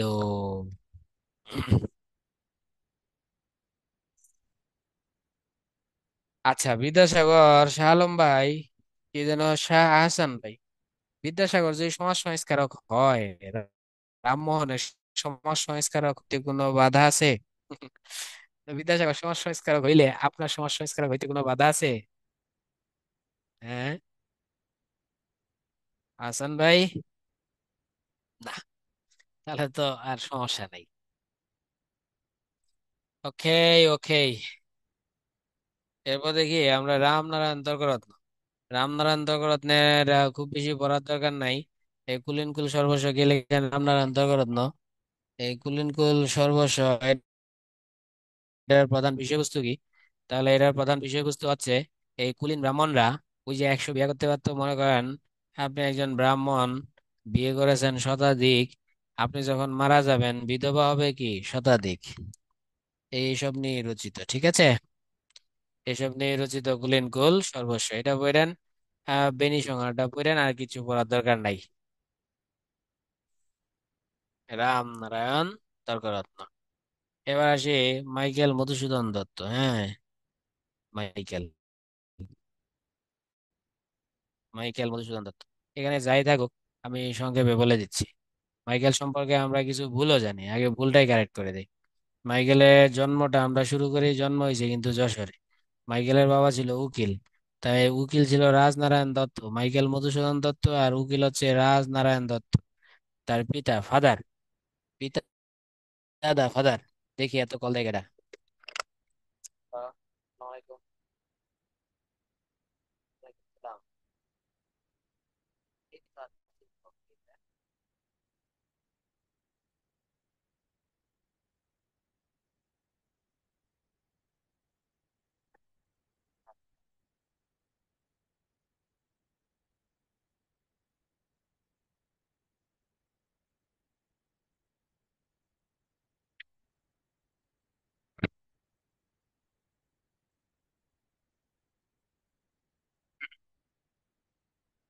আমরা আবার চলে এসেছি, তাহলে তার জন্ম যশোরে হয়েছে। চলে আসলে কি আবার আবার কলম হারায় ফেলেছি। পাইছি কলম। জন্ম তার যশোরে। জন্ম যশোরে হলো, তার বাপ যেহেতু ব্যবসার জন্য, মানে উকালতি ব্যবসার জন্য কলকাতায় চলে যায়। তার বাপ যখন কলকাতায় চলে যায়, তাহলে সেও তার বাবার সাথে কলকাতায় চলে যায়। তাহলে যশোর থেকে গেল কোথায়? কলকাতায়। কলকাতায় গিয়ে সে যেহেতু হিন্দু মানুষ ছিল, তাই হিন্দু কলেজে লেখাপড়া শুরু করলো। ঠিক আছে, বুঝলাম, কলকাতায়। এরপর তার বয়স যখন 17 বছর হইলো, সে চলে গেল মাদ্রাজে। সে মাদ্রাজে গিয়ে ভাষা শিখলো, 13টা মতান্তরে 14টা। তাহলে মাদ্রাজে এসে গিয়ে ভাষা শিখলো, তাহলে তার জীবন প্রথমে যশোরে, তারপর কলকাতায়, তারপর কি মাদ্রাজে। এরপর আমরা দেখতে পাবো, আচ্ছা এখানে এই পর্যন্ত মাদ্রাজে গেল, মাদ্রাজে গিয়ে 13-14টা ভাষা শিখলো। ভাষাগুলা শেখার পর সে আবার কলকাতায় ফিরে আসলো। কলকাতায় ফিরে এসে আবার লেখাপড়া শুরু করলো। দেখেন, 17 বছর বয়সে ভাষা পারতো 13-14টা। আর এই ভাষাগুলা সে শিখেছে মাত্র 1 বছরে। কত মেধাবী মানুষ ছিল! মাত্র 1 বছরে কতগুলা ভাষা শিখছে। আর আমরা কত যুগের পর যুগ, হাজার বছর ধরে চেষ্টা করে অনেকে ইংরেজি পারি না। সেই জায়গায় মাইকেল মাত্র 1 বছরে 13 ভাষা শিখছে। আমি আপনাদের কাছে দুইটা অপশন জানতে চাই। এক, মাইকেল ফ্রান্স থেকে ফিরে বিখ্যাত হয়েছেন, ফ্রান্স থেকে ফিরে এসে বিখ্যাত হয়েছেন বাংলা সাহিত্য লিখে। দুই, মাইকেল ফ্রান্সে যাওয়ার আগেই বাংলা সাহিত্য লিখে বিখ্যাত হয়েছেন। এক না দুই? আচ্ছা, তাহলে অ্যান্সার হবে হচ্ছে দুই। যাওয়ার আগেই কি বিখ্যাত হয়েছেন। আচ্ছা, আমরা মূল আলোচনায় চলে আসি। অ্যান্সার হচ্ছে দুই। দেখেন কি করছে। তাহলে মাদ্রাজ থেকে ভাষা শিখে কলকাতায় চলে আসলো। যখন 19 বছর হইলো, তখন এই তার মাথায় গন্ডগোল দেখা দিল। গন্ডগোল তো দেখাই দিবে, বেশি মেধাবী হয়ে গেছে না, 17 বছর বয়সে এতগুলা ভাষা পারে। তখন এসে কি করলো? হিন্দু ধর্ম ত্যাগ করে খ্রিস্টান ধর্ম গ্রহণ করলো। তাহলে এখান থেকে যে প্রশ্নগুলো আসে, সেই প্রশ্ন আছে, মাইকেল কত বছর বয়সে হিন্দু ধর্ম ত্যাগ করেছে? 19 বছর বয়সে। কত বছর বয়সে খ্রিস্টান ধর্ম গ্রহণ করেছে? 19 বছর বয়সে। মাইকেলকে হিন্দু কলেজ বহিষ্কার করেছে কয় বছর বয়সে? 19 বছর বয়সে। মাইকেল গিয়ে খ্রিস্টানদের কলেজ, বিশপ কলেজে ভর্তি হয়েছেন কত বছর বয়সে? 19 বছর বয়সে। তার বাপ তাকে ত্যায্য করেছেন কত বছর বয়সে? 19 বছর বয়সে। তার জীবনে যা কিছু করেছে বেশিরভাগই 19 বছর। তাহলে মাইকেলের জন্ম 1824, আর মাইকেল 19 বছর বয়সে সব আকামগুলা করেছেন। তাহলে মাইকেল কত সালে? 1843 সালে। খ্রিস্টান হয়েছেন কত সালে? 1843। হিন্দু ধর্ম ত্যাগ করেছেন কত? 1843। এই হচ্ছে মূল ঘটনা। এই জায়গাটায় বেশি হাইলাইট করে পড়তাম। ঠিক আছে। এরপর মাইকেল এক সময় লেখাপড়া শেষ করে তিনি আবার মাদ্রাজ যান। আবার মাদ্রাজ গিয়ে এবার তিনি বিয়ে করেন। হ্যাঁ, বিয়ে করেন সোফিয়ারে, রেবেকা সোফিয়া, হ্যাঁ, সোফিয়াকে তিনি বিয়ে করেন। বিয়ে করার পর মাদ্রাজে তিনি সাহিত্য রচনা শুরু করেন। মাদ্রাজে তিনি প্রথম সাহিত্য লেখেন ক্যাপটিভ লেডি, ইংরেজি ভাষায়। এরপর তিনি আরেকটা সাহিত্য লেখেন ভিশন অব দ্য পাস্ট, এটাও ইংরেজি ভাষায়, কিন্তু মাদ্রাজ বসে। তাই বলেন দেখি, তার সাহিত্য সাধনা মাইকেল কোথায় শুরু করেছেন? কলকাতা, মাদ্রাজ, বাংলাদেশ, নাকি ফ্রান্স? তখন অ্যান্সার হবে মাদ্রাজ। বাংলাদেশ ভুলেও না, বাংলাদেশ কে বলেছে? মাদ্রাজ মানে চেন্নাই। ঠিক আছে, চেন্নাই বলেছে সিয়াম ভাই। হ্যাঁ, আপনি মেধাবী মানুষ, বুঝতে পেরেছি। চেন্নাই বসে তিনি, মাদ্রাজ বা চেন্নাই বসে তিনি কি করেছেন? সাহিত্য সাধনা শুরু করেছেন। বিয়েও করেছেন ওখানে, সাহিত্য সাধনা শুরু করেছেন ওই জায়গায়। ওই জায়গায় বসে তিনি প্রথমে ইংরেজি লিখেছেন ক্যাপটিভ লে ডিভিশন অফ দ্য পাস্ট। কত সাল? 1800 কত সালে? 49 সালে। তার 25 বছর বয়সে, 1824 সালে জন্ম, 25 বছর বয়সে 1849 সালে ক্যাপটিভ লেডি এবং ভিশন অফ দ্য পাস্ট প্রথম তিনি লিখেছেন। কিন্তু কুত্তায় পেরে তো ঘি হজম হয় না। বাঙালি তো আর ইংলিশ বুঝে না ভালো। তখন এই তার এই ঘি, ওই ক্যাপটিভ লেডি এবং ভিশন অফ দা পাস্ট, আমরা যে বাঙালি কুত্তা, তাদের পেটে হজম হলো না। তখন এই লেখালেখি তিনি বন্ধ করে দিলেন, অভিমান করে লেখালেখি বন্ধ করে দিলেন। একটু দেখি জানি কিনা, কেউ আছেন কিনা বলেন তো মাইকেল কত বছর, এই যে আমরা ইংরেজি বুঝলাম না বলে, আমরা তার বই পড়লাম না বলে, তার প্রশংসা করলাম না বলে তিনি অভিমান করেছিলেন, কত বছর অভিমান করে আর লেখালেখি করেন নাই, দেখি কে জানে। মামুন, মাসুম, মাসুমের অ্যান্সার প্রায় ঠিক, প্রায় ঠিক মাসুমের অ্যান্সার।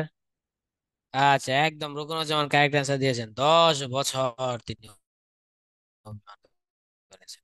কত বছর অভিমান করেছেন? 10 বছর। এরপর আবার আমরা দেখতে পাই তিনি লিখেন 1859 সালে, মাঝখানে কোনো লেখাই নেই। 10 বছর তিনি অভিমান করেছেন।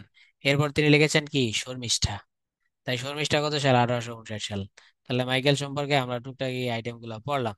তাহলে আমরা পড়লাম, প্রথম সে মাদ্রাজ বা চেন্নাই লিখেছে 1800 কত সালে? 49 সালে। মাঝখানে অভিমান 10 বছর। আবার 1859 সালে তিনি লেখা শুরু করলেন। এরপর লিখেছেন কি, শর্মিষ্ঠা। এই যে 1859 সালে তিনি লিখলেন, এটা আবার তার অভিমান ভেঙেছে কিন্তু দীনবন্ধুর সাথে রাগ করে।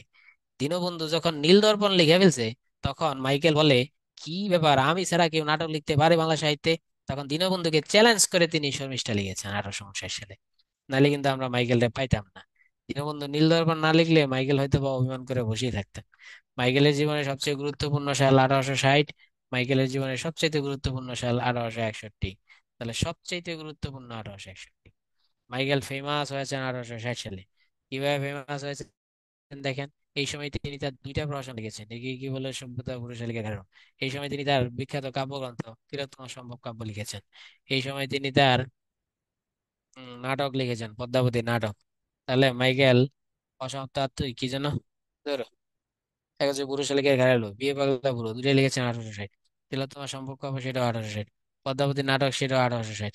তাহলে মাইকেল বিখ্যাত হয়েছেন কত সালে? 1860 সালে। আর মাইকেল অমরত্ব লাভ করেছেন কত সালে? মেঘনাদ বধ তার অমর সাহিত্য।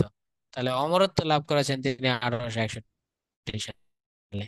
আবার এই বছর লিখেছেন বাংলা সাহিত্যের শ্রেষ্ঠতম একটা ট্রাজেডি, কৃষ্ণকুমারী। তিনি এই কৃষ্ণকুমারী লিখেছেন কত সালে? 1861 সালে।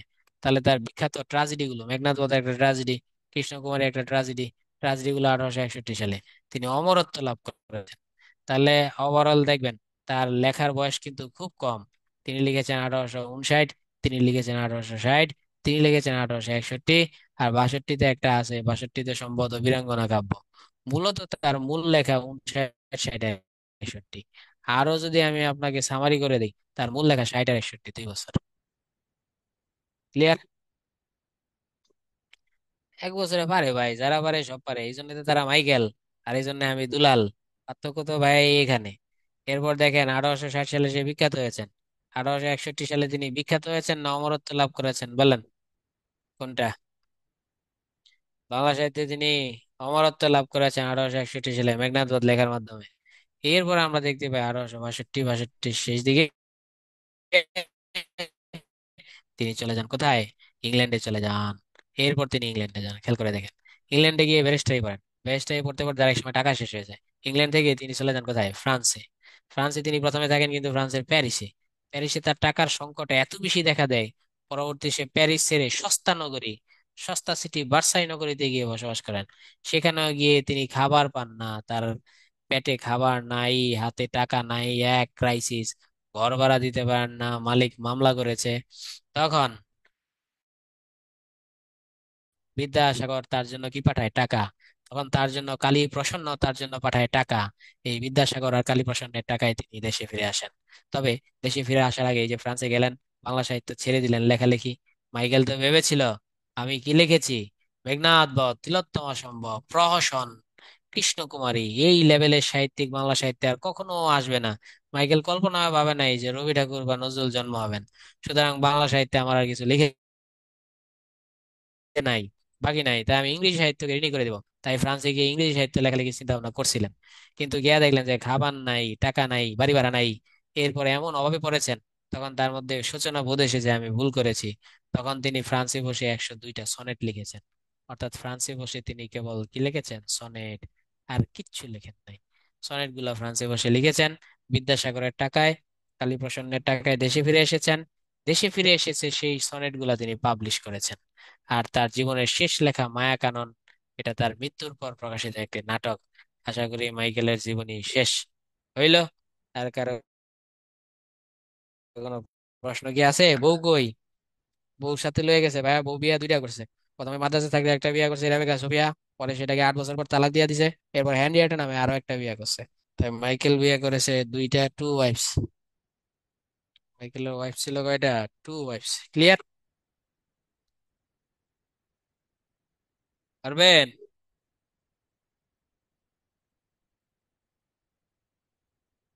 একে কোনো কথাবার্তা নাই যে।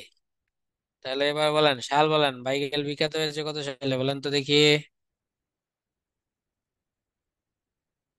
বিখ্যাত 1860। এবার বলেন মাইকেল অমরত্ব লাভ করেছে কত সালে?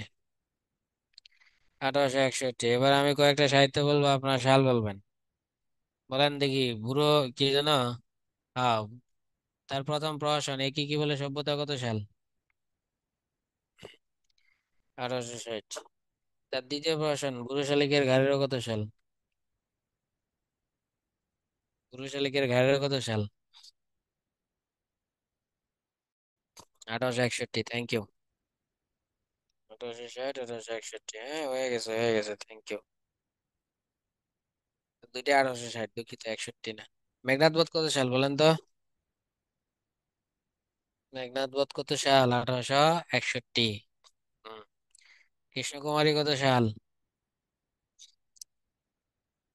1861। অভিমান করেছিলেন কত বছর? 10 বছর। শর্মিষ্ঠা কত সাল? শর্মিষ্ঠা,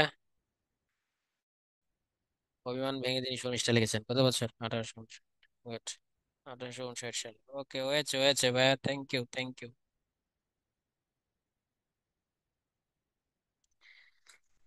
এখানে সব পরীক্ষা আসে, সব জন্মগত সাল সেটা পরীক্ষা আসে, কোন জেলায়, যশোর জেলায়, কোন গ্রামে, সাগরদাড়ি গ্রামে, কোন নদীর পাশে, কপোতাক্ষ নদ, অর্থাৎ সব ইম্পর্টেন্ট।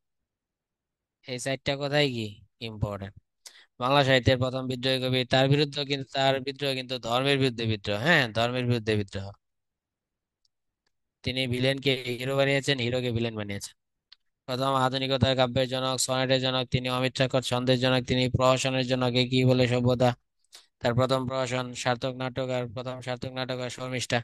যদিও নীলদর্পণ প্রথম নাটক, কিন্তু প্রথম সার্থক নাটক কিন্তু শর্মিষ্ঠা। প্রথম নাটক নীলদর্পণ বা ভদ্রার্জুন, প্রথম সার্থক নাটক কিন্তু শর্মিষ্ঠা। 1859। প্রথম ট্র্যাজেডি কৃষ্ণকুমারী 1861, পারবেন। মেঘনাদ বধ 1861। দত্ত কুলোদ্ভব কবি, তার বাবাকে চ্যালেঞ্জ করেছেন। তার বাবা বলেছেন, মাইকেল তুমি আমার ঘরে এক কুলাঙ্গার জন্মেছো। মাইকেল বলেছে, বাবা আমি কুলাঙ্গার না, তুমি কুলাঙ্গার। এবং সে বাবাকে চ্যালেঞ্জ করেছে, বাবা এই দত্ত বংশকে তোমার নামে কেউ চিনবে না। কেউ বলবে না এটা রাজনারায়ণ দত্তের বংশ, সবাই বলবে এটা মাইকেল মধুসূদন দত্তের বংশধর। সুতরাং যেহেতু তিনি দত্ত কুলকে, বংশকে বিখ্যাত করেছেন, তাই তাকে বলা হয় কি দত্ত কুলোদ্ভব কবি।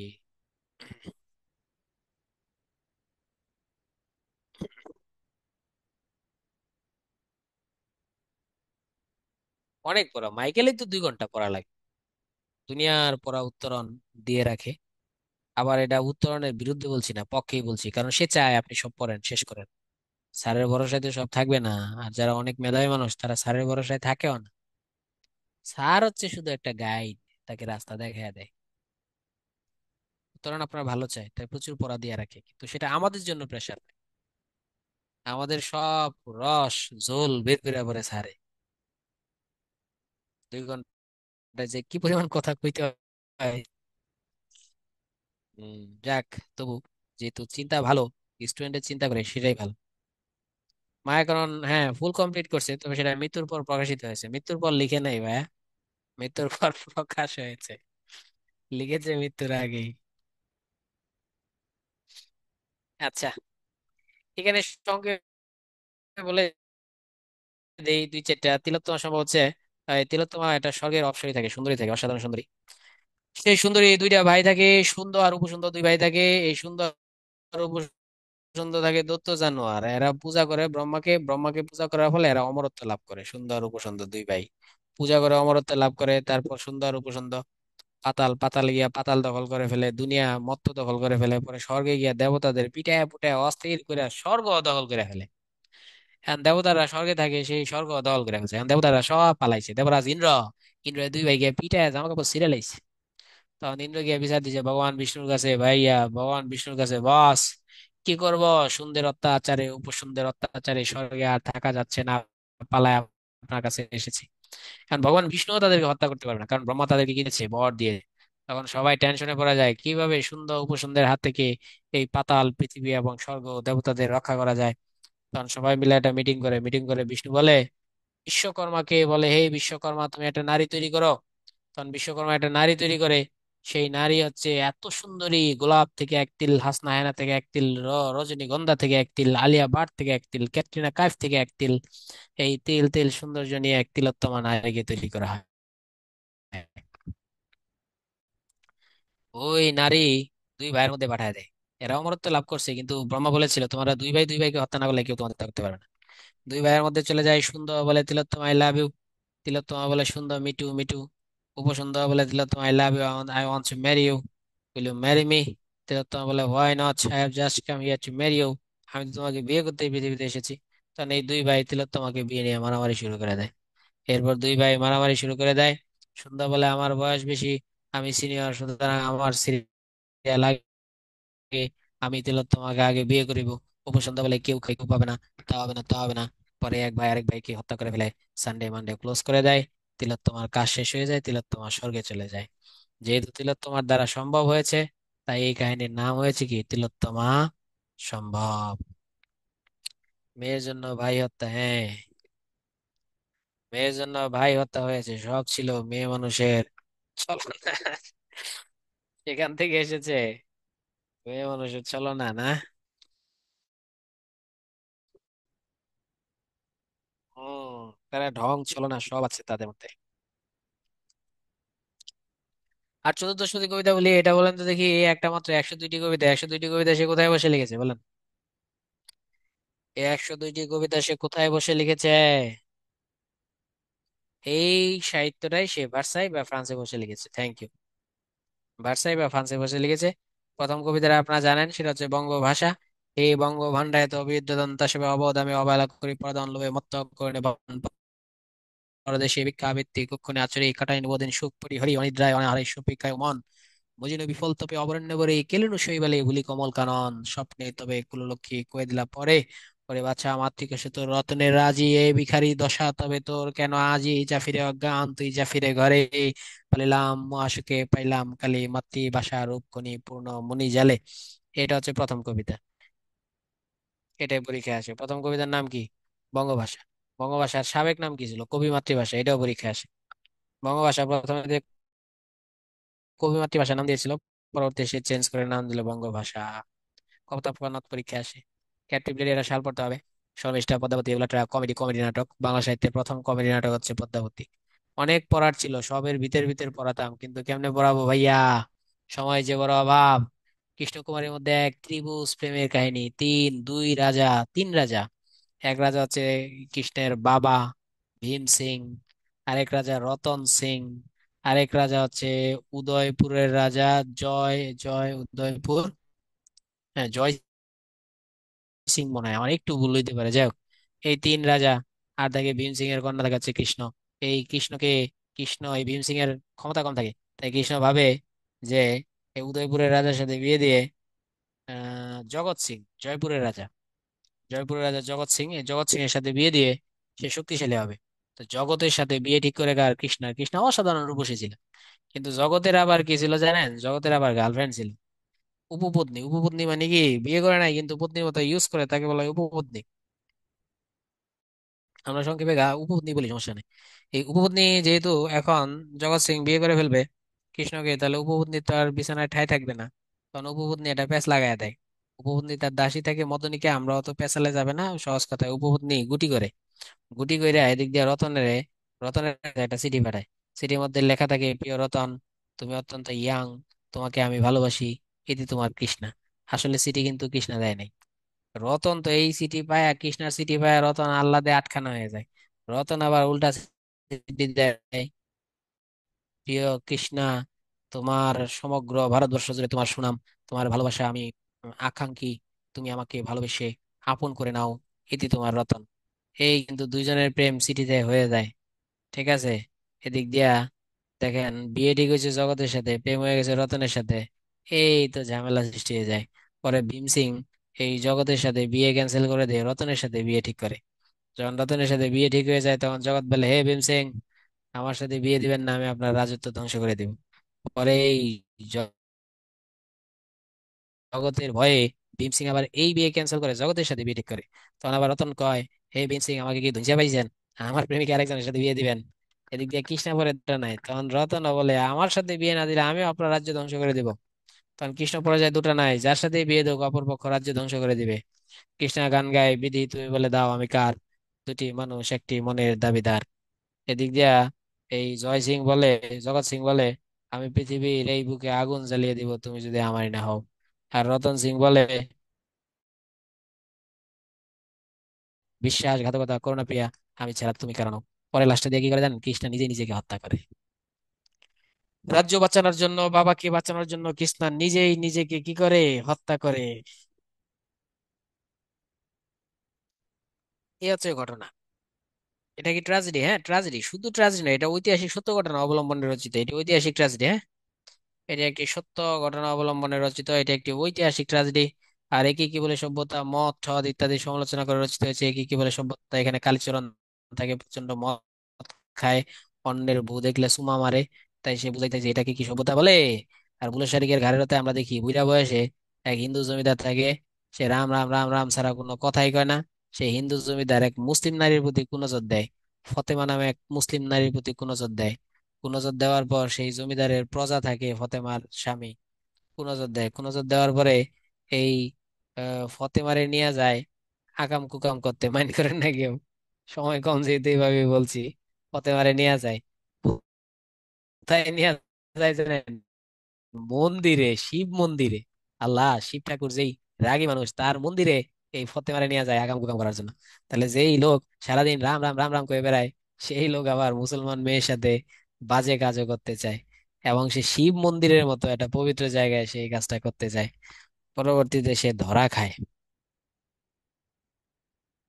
সাজানো নাটক করে, নাটক করে সে ধরা খায়। না, কোনো রিয়েক্ট দেওয়া যাবে না, আমি সহজ ভাষা সহজে বললাম যাতে আপনারা সব বুঝেন। এটা সব পড়বেন, তিলোত্তমাতার প্রথম কাব্যগ্রন্থ আমরা বলেছি। বীরাঙ্গনা কাব্য হচ্ছে বীরাঙ্গনা, এখানে 11 জন নারী আছে। 11 জন নারী 11টা চিঠি লিখেছে, তাহলে পুরুষ হয় 11 জন, কারণ 11 জন নারী 11 জন বয়ফ্রেন্ডের কাছে চিঠি লিখেছে। যেমন একটা চিঠি লিখেছে শকুন্তলা, ইতি তোমার শকুন্তলা, শকুন্তলা চিঠি চিঠি লিখেছে কার কাছে, রাজা দুষ্মন্তের কাছে। ঠিক আছে, প্রিয় দুষ্মন্ত, আমি তোমার প্রিয়সী শকুন্তলা, 1 যুগ আগে তুমি আমাকে বিয়ে করেছিলে, বিয়ে করে চলে গিয়েছো, 1 যুগ যাবত একটা সন্তান হয়েছে, সন্তান বড় হয়ে গেছে, হে দুষ্মন্ত তুমি এখন আমার খবর নেও না, কিন্তু তোমার শকুন্তলা। এইভাবে 11টি চিঠি আছে, বুঝতে পেরেছেন? তাই এটাকে বলা হয় বীরাঙ্গনা কোন জাতীয় কাব্য, চিঠি জাতীয় কাব্য বা পত্র কাব্য। কয়জন নারী? 11 জন নারী। কয়টি চিঠি দিয়েছে? 11টি চিঠি। কেউ তাদের হাজবেন্ডের কাছে, কেউ দিয়েছে বয়ফ্রেন্ডের কাছে। ধরা খাওয়ার পর কি শাস্তি হয় কে জানে ভাইয়া? ও, ধরা খাওয়ার পর কি শাস্তি হয়, ধরা খাওয়ার পর সে এই জরিমানা দেয়, 100 টাকা 100 টাকা, দুইজনকে 200 টাকা জরিমানা দেয়। দুই প্রজাকে 200 টাকা জরিমানা দিয়ে বলে কাউকে বললো না, আর সে নিজেও কান ধরে উঠবাস করে। ভক্ত প্রসাদ জমিদারের নাম। আর মেঘনাদ বধ কাব্য, এগুলো একটু নিজাইতে পড়ে নেই, মেঘনাদ বধ বলতে গেলে আমার 5 মিনিট সময় লেগে যাবে, অনেক বড়। তারপরও মেঘনাদ বধ যে একজনে বলেছে ভাই একটু বলেন। তাই মেঘনাদ বধ একটু সংক্ষেপে, মেঘনাদ বধের কাহিনী হচ্ছে শ্রীলঙ্কার কাহিনী আর হচ্ছে ভারতের কাহিনী। ভারতে অযোধ্যার যে রাজা ছিল সেই রাজার নাম হচ্ছে রাম লক্ষণ, ঠিক আছে, রাম, রামের ভাই লক্ষণ এরা। আর শ্রীলঙ্কার রাজা ছিল হচ্ছে রাবণ। এই রাবণের একটা বোন ছিল রাক্ষস, সেই বোনটা ভালোবাসতো কাকে, সে ভালোবেসে ফেলেছিল প্রথমে রামকে পরে লক্ষণকে।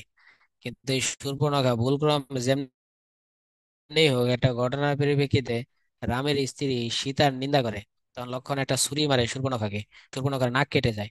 যেহেতু রাবণ অনেক রাজা ছিল, দুর্দান্ত প্রতাপশালী ছিল, শূর্পণখা গিয়া ভাইয়ের কাছে বিচার দেয়, ভাইয়া লক্ষণ আমার নাক কেটে দিয়েছে। পরবর্তীতে রাবণ গিয়া প্রতিশোধ নেওয়ার জন্য সীতাকে অপহরণ করে নিয়ে আসে কোথায়, শ্রীলঙ্কায়। এই যে দেখেন, রামের বউ লয়ে গেছে কে, রাবণে। এরপরেই বউ উদ্ধারের জন্য যেই যুদ্ধ, সেই যুদ্ধের নামই হচ্ছে মেঘনাদ বধ। ঠিক আছে, আর রাবণের ছেলের নাম থাকে মেঘনাদ। এই মেঘনাদকে হত্যা করে ফেলে, এই যে রাবণের ছেলে থাকে মেঘনাদ, এই মেঘনাদকে হত্যা করে। এই যুদ্ধে রাম আর লক্ষণের সাথে যোগ দেয় কি, হনুমান, বান্দরের বাচ্চাগুলা সব যোগ দেয়। যোগ দেওয়ার পর রাবণের সকলকে হত্যা করে, রাবণের ছেলে মেঘনাদকে হত্যা করে, রাবণের ভাই রাবণের আরেক ছেলে বীরবাহুকে হত্যা করে, রাবণের ভাই কুম্ভকর্ণকে হত্যা করে। এইভাবে রাবণের যে প্রজা, লক্ষ লক্ষ প্রজা হত্যা করে, রাবণের রাজ্যে আগুন জ্বালায় দেয়। এসব নিয়ে যে কাহিনী, সেই কাহিনীর নামে হচ্ছে কি মেঘনাদ বধ। আচ্ছা, এই হচ্ছে মেঘনাদ বধ, বাংলা সাহিত্যের প্রথম এবং শ্রেষ্ঠ মহাকাব্য। মেঘনাদ বধ 3 দিন 2 রাতের কাহিনী আছে। মেঘনাদ বধের বিভিন্ন চরিত্রগুলো আমরা দেখলাম। প্রথম স্বর্গে বীর রস থাকলেও শেষে করুণ রস। মেঘনাদ বধে কোন রস আসে? এই যে দেখেন, রাবণের ছেলে মারা যায়, 2 ছেলে। রাবণের ভাই মারা যায়। রাবণের আরেক ভাই করে বেইমানি। রাবণের রাজত্ব, লক্ষ লক্ষ প্রজা মারা যায়। রাবণের রাজত্বে আগুন লাগায় দেয়। এই সব কারণে রাবণের মনে যে কষ্ট, এই জন্য বলা হয় মেঘনাদ বধ কোন রস, করুণ রস। আর হিরোদা সুপারস্টার কে, রাম না রাবণ বললেন? মেঘনাদ বধের হিরোদা সুপারস্টার কে, রাম না রাবণ? রাবণ, রাবণ, গুড। বাংলা সাহিত্যে সুপারস্টার হইতে হলে বাংলা এবং ইংরেজি সাহিত্যে 2টা জিনিস লাগে, আইদার ডুইং অর সাফারিং। এখানে অর দিতে হবে। তাহলে আপনারা বলেন তো দেখি, রাবণ কোন ক্যাটাগরিতে হিরো, ডুইং না সাফারিং? রাবণ কোন ক্যাটাগরি হিরো, ডুইং না সাফারিং?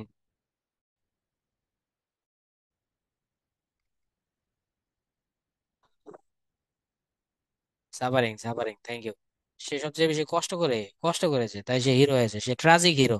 এই জন্য মেঘনাদ বধ কোন রস, করুণ রস। কিছু বইয়ে বীর রসও আছে, করুণ রস দেওয়া। তাহলে এই যে তার নাটক আমরা পড়ে ফেলেছি, কৃষ্ণকুমারী, বিধি তুমি বলে দাও আমি কার। লাস্টে দিয়ে কৃষ্ণা বেঁচে থাকে না মারা যায়, বলেন তো? কৃষ্ণা বেঁচে থাকে নাকি মারা যায়? Either live or died. মারা যায়, গুড। কৃষ্ণা নিজেই নিজেকে সুইসাইড খায়, আত্মহত্যা করে মারা যায়। এটা কি, এটা রঙ্গলাল নাকি? উপরের লেখা দেখা যায় না, একটু দেখি। হ্যাঁ, রঙ্গলালই, থ্যাংক ইউ। এই পদ্মিনী উপাখ্যান পড়েন, আর এটা পড়েন রঙ্গলাল। আর কিছু পড়ার দরকার নাই রঙ্গলালের, ঠিক আছে? এর বাইরে আর কিছু আসে না। দীনবন্ধু মিত্র অনেক পরীক্ষা আসে। ওরা ভালো মাপের নাট্যকার, অনেক ভালো মাপের নাট্যকার। নাটক আর প্রহসন, এই দুইটাই সে মূলত লিখেছে। দীনবন্ধু মিত্র লিখেছে এই দুইটা, একই নাটক আর হচ্ছে কি প্রহসন। দীনবন্ধু মিত্র লিখেছেন নাটক আর লিখেছেন প্রহসন। খুব ভালো মাপের লেখক, কিন্তু খুবই ভালো মাপের লেখক। তার প্রহসনও সব পরীক্ষা আসে, তার নাটকও সব পরীক্ষা আসে। এটা হচ্ছে এই নবীন, বিজি, কাম, লীলায়, শতবার, বুড়ো, জামাই। এই চরণটা পড়ে নিয়ে আমি পড়ে নিয়েছিলাম। নবীন তার যে নাটক, তার একটা নাটকের নাম হচ্ছে নবীন তপস্বিনী। পরীক্ষা আসে, সব পরীক্ষা আসে তার, আমি আবারও বলছি, নবীন তপস্বিনী তার নাটক। তার আরেকটা নাটক আছে কমলিকা কামিনী, এটাও পরীক্ষা এসেছে, কমলিকা কামিনী কার? তার আরেকটা নাটকের নাম আছে লীলাবতী, এ হচ্ছে তার নাটক। আর এগুলো হচ্ছে তার প্রহসন। তার একটা প্রহসন হচ্ছে সধবার একাদশী, এটাই পরীক্ষায় বেশি আসে। প্রহসন তো এমনি বেশি রঙ্গরসাত্মক হয়, তাই প্রহসনটা বেশি আসে। বিয়ে পাগলা বুড়ো, বিয়ে পাগলা বুড়ো তার আরেকটা প্রহসন, এটাও পরীক্ষায় আসে, বিয়ে পাগলা বুড়ো। তার আরেকটা প্রহসন জামাই বারিক, ঠিক আছে? এগুলাই পরীক্ষায় বেশি আসে, এই প্রহসন গুলা বেশি পড়তে হবে। আর যে একটা আছে সেটা তো সবাই জানি, নীল দর্পণ, ওটা তো পড়লেও জানি, না পড়লেও জানি। এই হচ্ছে তার 4টি নাটক আর এই প্রহসন গুলো। শতবার একাদশী আবার দেখেন, হিন্দু ধর্ম অনুসারে যারা বিধবা হয় তারা রোজা রাখে। এই রোজা রাখাটাকে বলা হয় একাদশী করা, সধবার। কিন্তু রোজা তো বিধবা রাখবে, সধবা মানে তো স্বামী আছে। কিন্তু এখানে বুঝাইতে চাইছে, নিমসাদ নামে এক স্বামী থাকে, যে স্বামী মদ খায়, পরে স্ত্রীকে চুম্বন করে, রাত করে ঘরে ফিরে, তারপর হচ্ছে গরু খায়।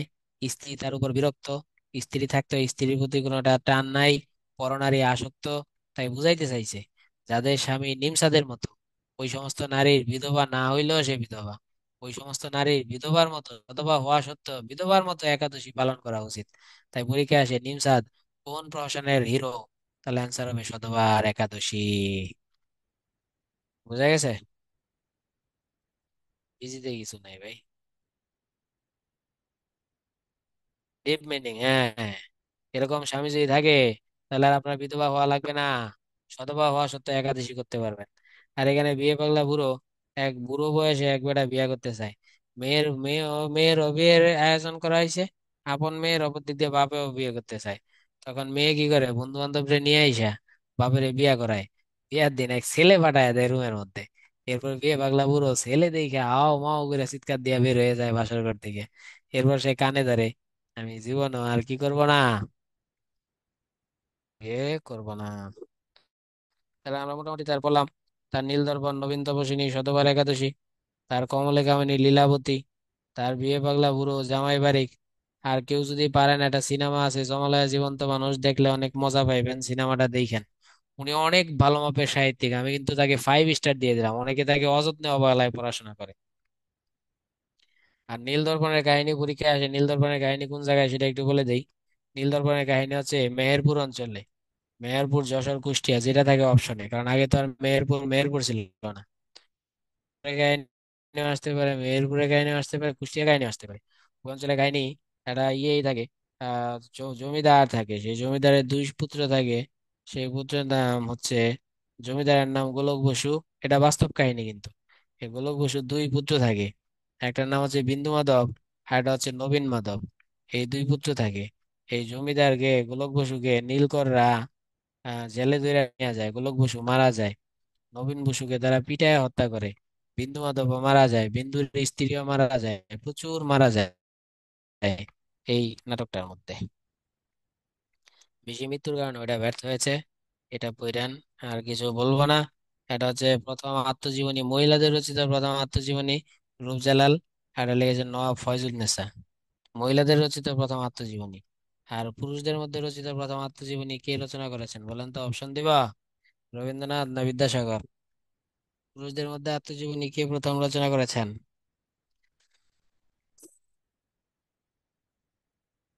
পুরুষদের মধ্যে প্রথম আত্মজীবনী লিখেছেন বিদ্যাসাগর। Thank you. এখানে বিহারীলাল চক্রবর্তী আপনারা সব পারেন, ভোরের পাখি গীতি কবিতা। একটা বলে দে, অনেকে গীতি কবিতা মনে করে, গীতি মানে কি গান মনে করে। ভুলো, এটা গানধর্মী কবিতা নয়। গীতি কবিতা মানে হচ্ছে নিজের সম্পর্কে, মাই সেলফ এলেন স্বপন। যখন আপনি নিজের সম্পর্কে কিছু লিখবেন সেটাই গীতি কবিতা। সেই হিসাবে যারা ফেসবুকে কবিতা লেখে বেকা নিয়ে বেকা নিয়ে, তারা সবাই এক একজন গীতি কবি। আধুনিক যুগে গীতি কবিতাই সবচেয়ে বেশি। গীতি কবিতাগুলো সাধারণত প্রেমের কবিতা হয়। এই যে এখানে দেখেন, তিনি এই যে প্রেম দিয়ে আছে, প্রেম বাহিনী, প্রেমের কবিতা হয়, কষ্টের কবিতা হয়, নিজের কবিতা হয়। গীতি কবিতা মানে নিজের কথা, অন্যের কথা না। আপনি মুক্তিযুদ্ধ নিয়ে লিখলেন, সেটা তো দেশের কথা। আপনি নিজে ছেঁকা খাইলেন, সেটা নিয়ে লিখলেন।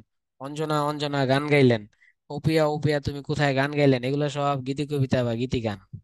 সারদা মঙ্গলে তিনি দেবীর প্রেমে পড়ে যান, সারদা দেবী, দেবী সরস্বতীর সাথে তার প্রেমের কাহিনী আছে সারদা মঙ্গলে। সারদা মঙ্গলে এটা পড়বেন। ঢাকা প্রকাশটা পড়বেন। কৃষ্ণচন্দ্র মজুমদারের জীবন দিবসে এটা পড়বেন, কৃষ্ণচন্দ্র মজুমদারের। এটা পড়বেন কৃষ্ণচন্দ্র মজুমদারের, আর কিছু পড়ার দরকার নাই। বিখ্যাত উক্তি গুলাই বেশি আসে, কাটা হেরি ক্ষান্ত কেন কমল তলিতে, দুঃখ বিনা সুখ লাভ হয় কি হইতে। সঞ্জীব চন্দ্রের বেশি পড়ার দরকার নাই। বড় ভাই ম্যাজিস্ট্রেট ছিলেন। এই পালামোটা পড়বেন। আর বিখ্যাত উক্তি, বন্যেরা বনে সুন্দর শিশুরা মাতৃকুরে, সঞ্জীব চন্দ্র চট্টোপাধ্যায়। আর কিচ্ছু পড়বেন না এখানে, হ্যাঁ। এরপর আমরা আসবো বঙ্কিম। বঙ্কিম পড়তে বললে আমরা একটু শেষ করে দেবো, হ্যাঁ। আল্লাহ, ভেবেছিলাম যে তাড়াতাড়ি শেষ করবো, তাড়াতাড়ি শেষ করতে পারলাম কই। আচ্ছা, বঙ্কিম বঙ্কিম হচ্ছেন কিন্তু অনেকটা মোদি ক্যাটাগরি ছিলেন। মোদি ক্যাটাগরি কেন বললাম? মোদি যেরকম ডগমেটিক ছিল, প্রচন্ড পরিমাণে ফ্যানাটিক গোঁড়া, বঙ্কিম এরকম গোঁড়া ছিলেন। বঙ্কিম সবচেয়ে হিন্দু ধর্ম নিয়ে বেশি লিখতেন। তার একটা ধর্মগ্রন্থ আছে ধর্মতত্ত্ব, তার একটা বই আছে হচ্ছে সাম্য, তার একটা বই আছে হচ্ছে কৃষ্ণ চরিত্র, ভগবান শ্রীকৃষ্ণের। চিন্তা করেন, আধুনিক যুগ দেবতা নিয়ে লিখেছেন যে ব্যক্তি, তিনি হচ্ছে বঙ্কিম। দেখছেন ধর্মের প্রতি তার কি টান ছিল, ধর্মতত্ত্ব, কৃষ্ণ চরিত্র, এগুলো। তো সাম্যটা তিনি বৈষম্যের বিরুদ্ধে লিখেছেন। এটা ব্রিটিশদের বিরুদ্ধে লেখা। সাম্য হচ্ছে ব্রিটিশ বিরোধী। অনেকে বলে বঙ্কিম ব্রিটিশ বিরোধী ছিলেন না, কারণ বঙ্কিম ম্যাজিস্ট্রেট ছিলেন। বঙ্কিম ম্যাজিস্ট্রেট থাকলেও তিনি ব্রিটিশ বিরোধী ছিলেন। তার সাম্যটাই ব্রিটিশ বিরোধী। এই ব্রিটিশ বিরোধী এটা লেখার ফলে ব্রিটিশরা তাকে এমন চাপ দিছে, পরে সে সাম্য বাজার থেকে ফেরত দিছে। সাম্য ফেরত নিছে বাজার থেকে। পরীক্ষা আসে কোন প্রবন্ধটি বঙ্কিম ফেরত নিয়েছেন বাজার থেকে, তাহলে অ্যান্সার হবে সাম্য। কিসের চরিত্র নিয়ে লিখেছেন, যেহেতু বঙ্কিম কৃষ্ণ পাগল ছিলেন। ধর্মতত্ত্ব নিয়ে লিখেছেন, যেহেতু সে হিন্দু ধর্মে মোদির মতো কি ছিলেন, ফেনাটিক ছিলেন। বঙ্কিম আবার ডেপুটি কি ছিলেন, ম্যাজিস্ট্রেট ছিলেন। বঙ্কিম লেখাপড়া করতেন কলিকাতা বিশ্ববিদ্যালয়ে। আমাদের দেশে যেমন ঢাকা বিশ্ববিদ্যালয়, কলকাতায় আছে কি কলিকাতা বিশ্ববিদ্যালয়। কলিকাতা বিশ্ববিদ্যালয় আগে ছিল কলেজ, পরে এটা হলো বিশ্ববিদ্যালয়। তাই বিশ্ববিদ্যালয়ের প্রথম পেজে যারা ভর্তি হয়েছে, এদের মধ্যে বঙ্কিম ছাড়া বাকি সব ফেল করছে, একমাত্র বঙ্কিম পাশ করেছে। আর বঙ্কিমের সহপাঠীরা সবাই ফেল করেছে। কোন সাবজেক্টে ফেল করেছে, বাংলায়। বাংলার খাতা দেখেছিল সিনিয়র বিদ্যাসাগর, সব ফেল করছে। পরে সব ফেল করার পর বিদ্যাসাগর কি করলো, 10 দিল গ্রেস। 10 গ্রেস দেওয়ার পর বঙ্কিম পাস করছে। বিদ্যাসাগর এক জায়গায় লিখেছে বঙ্কিম বাংলাটা খুব ভালো বুঝে। ঠিক আছে। তাই প্রশ্ন আসে, কলিকাতা বিশ্ববিদ্যালয়ের প্রথম গ্রাজুয়েট কে ছিলেন বলেন। কলিকাতা বিশ্ববিদ্যালয়ের প্রথম গ্রাজুয়েট কে, বঙ্কিম। পরে গ্রাজুয়েট থেকে ডেপুটি ম্যাজিস্ট্রেট হয়েছিলেন। হিন্দু ধর্মের প্রতি তার মারাত্মক প্রীতি ছিল। তিনি প্রেম ভালোবাসা পছন্দ করতেন নাকি করতেন না বলেন তো। বঙ্কিম প্রেম ভালোবাসা পছন্দ করতেন নাকি করতেন না, করতেন না ভাইয়া, করতেন না। তার সকল নায়িকারা যারা ভালোবেসেছে তারাই মারা গেছে। তার একটা নায়িকা ছিল রোহিণী, ভালোবেসেছে, সেটা মারা গেছে। তার আরেকটা নায়িকা ছিল কুন্দনন্দিনী, ভালোবেসেছিল, সেই অপরাধে বঙ্কিম তাকেও উপন্যাসে মেরে ফেলেছেন। রোহিণী ভালোবেসেছিল গোবিন্দলালকে, তাকেও তিনি মেরে ফেলেছেন। কুন্দনন্দিনী ভালোবেসেছিল আহ কি কি যেন জ্ঞানেন্দ্রকে, তাকেও তিনি যোগেন্দ্রকে, কি কুন্দনন্দিনী, যাই হোক, পরে দেখবো না। সে কুন্দনন্দিনী ভালোবেসেছিল, তাই সে ভালোবাসার অপরাধে তিনি কুন্দকেও মেরে ফেলেছেন। অর্থাৎ বঙ্কিমের উপন্যাসে যে সমস্ত নায়িকারা ভালোবেসেছে তিনি সকলের পানিশমেন্ট দিয়েছেন মৃত্যুদণ্ড। কপালকুণ্ডলা ভালোবেসেছিল নবকুমারকে, কপালকুণ্ডলাকেও তিনি মেরে ফেলেছেন। Nagendra, thank you. তাহলে এবার বলেন দেখি, বঙ্কিমের কাছে, বঙ্কিমের সাহিত্যে আপনি যদি প্রেম করেন, রিলেশন করেন বঙ্কিমের মতে, তাহলে আপনার পরিণতি কি হবে? রিলেশন করলে আপনার পরিণতি কি হবে? মৃত্যু। গুড। তাহলে এবার কেমনে বলেন বঙ্কিম প্রেমের পক্ষে ছিলেন? যে ধর্মের পক্ষে সে তার প্রেমের পক্ষে থাকে না ভাই। আচ্ছা, তাহলে এখানে যা পড়তে হবে এটা পরীক্ষা আসে পড়তে হবে, তার জন্মসাল পড়তে হবে, কাঁঠালপাড়া গ্রাম এটাও পরীক্ষা আসে সেটাও পড়তে হবে। উপন্যাসের জনককে বঙ্কিম পড়তে হবে, আধুনিক উপন্যাসের জনককে বঙ্কিম পড়তে হবে। সাহিত্য সম্রাটকে বঙ্কিম সেটা পড়তে হবে। বঙ্কিমকে কি কার সাথে তুলনা করা হয়তো, উইলিয়াম ওয়াটার স্কটের সাথে তুলনা করা হয়তো, তাই তাকে বাংলার স্কট পড়ায়, সেটা পড়তে হবে। তার ছদ্মনাম ছিল কমলাকান্ত, পড়তে হবে। এরপর হচ্ছে তার পত্রিকা ছিল বঙ্গদর্শন। এ মারা যাওয়ার পর রবি ঠাকুর পরে বঙ্গদর্শনের সম্পাদক হয়েছিল, তাহলে বঙ্গদর্শনের সম্পাদক দুইজন, বঙ্কিম আর রবি। 15টি উপন্যাস রচনা করেছেন, সব পড়বেন। বাংলা সাহিত্যের প্রথম সার্থক ঔপন্যাসিক বঙ্কিম। যদিও পেরিচাঁদ লিখছিল, কিন্তু পেরিচাঁদের উপন্যাসের ভাষা ছিল FM রেডিওর ভাষার মতো, তাই এটা সুন্দর ছিল না। এবার বঙ্কিমের উপন্যাসগুলো আপনারা জানেন, দুর্গের প্রধানের কন্যা, দুর্গ মানে দুর্গ, ইসমানি হচ্ছে প্রধান, ইসমানি ঈশ্বর, দুর্গের ঈশ্বর বা দুর্গের প্রধান, নন্দিনী মানে কন্যা। দুর্গেশ নন্দিনী, এটা সাল পড়তে হবে 1865।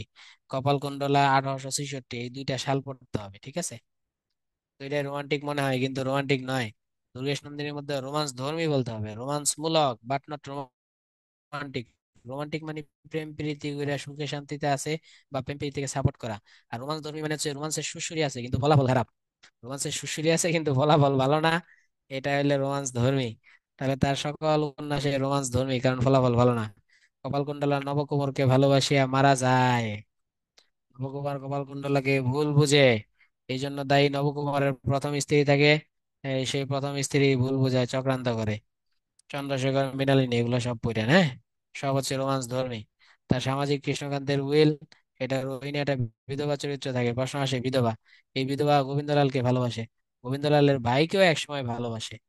যেহেতু বিধবা, স্বামী নাই, গোবিন্দলালের ভালো ভাই দলিল চুরি করার শর্তে দেয় যে তুমি যদি দলিল চুরি করে এনে দাও আমার বাপের, আমি তোমাকে ভালোবাসবো। এরপর সে দলিল পর্যন্ত চুরি করে, রে ভালোবাসার জন্য বিধবা মানুষ। কিন্তু দলিলটা পায়া পরে বেমানি করে গোবিন্দলালের ভাই হরলাল, হরলাল বেমানি করে রোহিণীর সাথে। বেমানি করার পর সে দলিল, আবার চুরি করা দলিল রেখে দিতে চায়, তখন সে ধরা খায়। ধরা খাওয়ার পর তাকে পানিশমেন্ট দেয়। তখন আবার গোবিন্দলালের মায়া জন্মায় রোহিণীর লাগি। এই মায়া থেকে ধীরে ধীরে প্রেম হয়ে যায়, প্রেমে প্রেমে গোবিন্দলাল নিয়ে ঘর ছাড়া হয়। এই গোবিন্দলাল তার স্ত্রী থাকে ভ্রমর, ভ্রমরকে ফালায় দিয়ে রোহিণীকে নিয়ে বের হয়ে যায়। তাহলে বঙ্কিমের চোখে রোহিণী পাপ করেছে। লাস্টে দিয়ে গোবিন্দলালের গুলির আঘাতেই রোহিণী মারা যায়। গোবিন্দলাল রোহিণীকে ভুল বুঝে গুলি করে বন্দুক দিয়ে। এখানে নগেন্দ্র স্ত্রী তাকে সূর্যমুখী, সূর্যমুখীরে ফালায় দিয়া নগেন্দ্র কুন্দনন্দিনীকে আশ্রয় দেয়। সে আশ্রিতা কন্যার সাথে নগেন্দ্রের প্রেম হয়ে যায়। লাস্টে দিয়ে কুন্দ মারা যায়। তাহলে দেখছেন, তার উপন্যাসে প্রেম করা মানে বিপদ। রাজ সিংহ হচ্ছে আওরঙ্গজেব এবং রানা সিংহের যুদ্ধ। তাহলে এটা হচ্ছে খাঁটি ঐতিহাসিক, এটা প্রশ্ন আসে, তার খাঁটি ঐতিহাসিক উপন্যাস কোনটি? তাহলে অ্যান্সার হবে কি রাজ সিংহ। কেন? আওরঙ্গজেব আর রানা সিংহের যুদ্ধ, তাহলে বুঝতেই তো পারছেন। আনন্দমঠ হচ্ছে তার দেশপ্রেমমূলক। আনন্দমঠে ফকির সন্ন্যাসী বিদ্রোহ, ভবানী পাঠক, মজনু শাহ এদের নাম আছে। ফকির সন্ন্যাসী বিদ্রোহের নাম আছে ভবানী পাঠক, মজনু শাহ। তাই এটা হচ্ছে কি দেশপ্রেমমূলক, দেশাত্মবোধক। এবং এটা রাজনৈতিক, এটা ঐতিহাসিক নয়, রাজনৈতিক। দেবী চৌধুরানী, এটা কিন্তু আপনারা জানেন যে রংপুরে যে জমিদার আছে, সেই জমিদার, কৃষক বিদ্রোহ, এসবের কাহিনী দেবী চৌধুরানী। সীতারাম তার ঐতিহাসিক। এর মধ্যে এই তিনটাকে তার বলা হয় কি উপন্যাস? এই তিনটাকে তার বলা হয় আদেশ, সংক্ষেপে আদেশ। আনন্দমঠ, দেবী চৌধুরানী এবং সীতারাম, এই আদেশ হচ্ছে তার ত্রয়ী উপন্যাস। এই তিনটা উপন্যাসের নায়ক প্রায় সেম। আনন্দমঠ, দেবী চৌধুরানী এবং সীতারাম, এটা তার ত্রয়ী উপন্যাস, খুবই খুবই ইম্পর্টেন্ট। এই তিনটা বঙ্কিমের কি উপন্যাস? ত্রয়ী উপন্যাস। এছাড়াও তার, বঙ্কিম যেরকম একদিকে প্রচন্ড পরিমাণে ধার্মিক ধর্মীয় গোড়া, অপরদিকে সে প্রেম বিদ্বেষী, মারাত্মক প্রেম বিদ্বেষী ছিল। এমনকি রোহিণীকে সে ভয়ঙ্কর ভাবে মেরেছে তার উপন্যাসে। সে বিধবা বিবাহের বিদ্বেষী ছিল বলতে পারেন। এবং তিনি অপরদিকে তিনি রম্য সাহিত্যিক ছিলেন, হাস্যরসাত্মক ছিলেন মারাত্মক। মানে বোঝাই যায় না এই লোকটা এত ধার্মিক হইলে আবার হাস্যরসাত্মক কেমনে হয়। তার মুচিরামগড়ের জীবন চরিত ব্যঙ্গ রচনা, তার কমলাকান্তের দপ্তর ব্যঙ্গ রচনা অসাধারণ। কমলাকান্তের দপ্তরটা আমার মতে হাস্যরসের সর্বশ্রেষ্ঠ বইয়ের নামই কমলাকান্তের দপ্তর। ধর্মদত্ত, যেহেতু তিনি ধার্মিক ছিলেন, ধর্মদত্ত অনুসরণ লিখেছেন, কৃষ্ণের জীবনে লিখেছেন। সামনে বাজার থেকে কি করেছেন? প্রত্যাহার করে নিয়েছেন। একটা কাব্যগ্রন্থ লিখছে। তার ত্রয়ী উপন্যাসটা আমরা পড়েছি আদেশ, আনন্দমঠ, দেবী চৌধুরানী এবং কি সীতারাম, তার ত্রয়ী উপন্যাস। ইসমাইল হোসেন সিরাজি, এগুলা পইরেন পইরেন, এই সব কটা ইনফরমেশন পড়বেন, হ্যাঁ। তার দেবী চৌধুরানী উপন্যাসটি ব্রিটিশরা কি করেছিল? নিষিদ্ধ, যেহেতু এটি ঐতিহাসিক উপন্যাস, তাই এটা নিষিদ্ধ করেছিল। কাটা হেরি ঘান্ত কেন কমল তলিতে, দুঃখে না লাগ হয় কি মহিতে।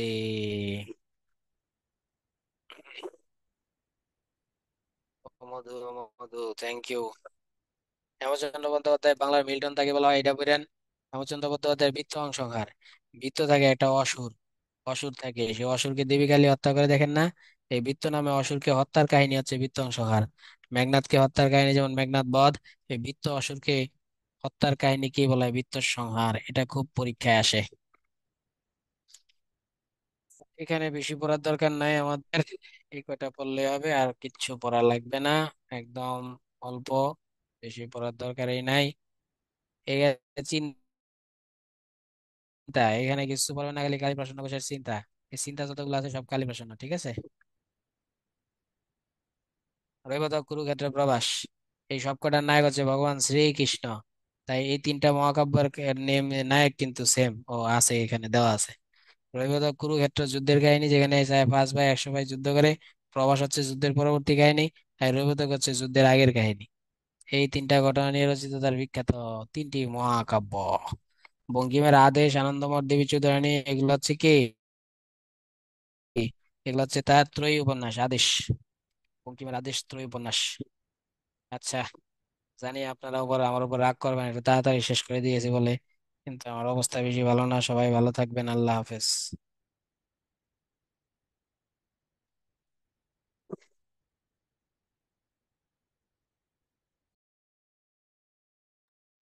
জি ভাই, আপনাকেও ধন্যবাদ। আপনিও ভালো থাকবেন। শুভরাত্রি। আচ্ছা, একটা পোল লঞ্চ করা আছে আপনাদের উদ্দেশ্যে, কাইন্ডলি সবাই পার্টিসিপেট করুন। আর যদি উত্তরণ সম্পর্কিত কোনো জিজ্ঞাসা থেকে থাকে তাহলে চ্যাট বক্সে জিজ্ঞেস করতে পারেন।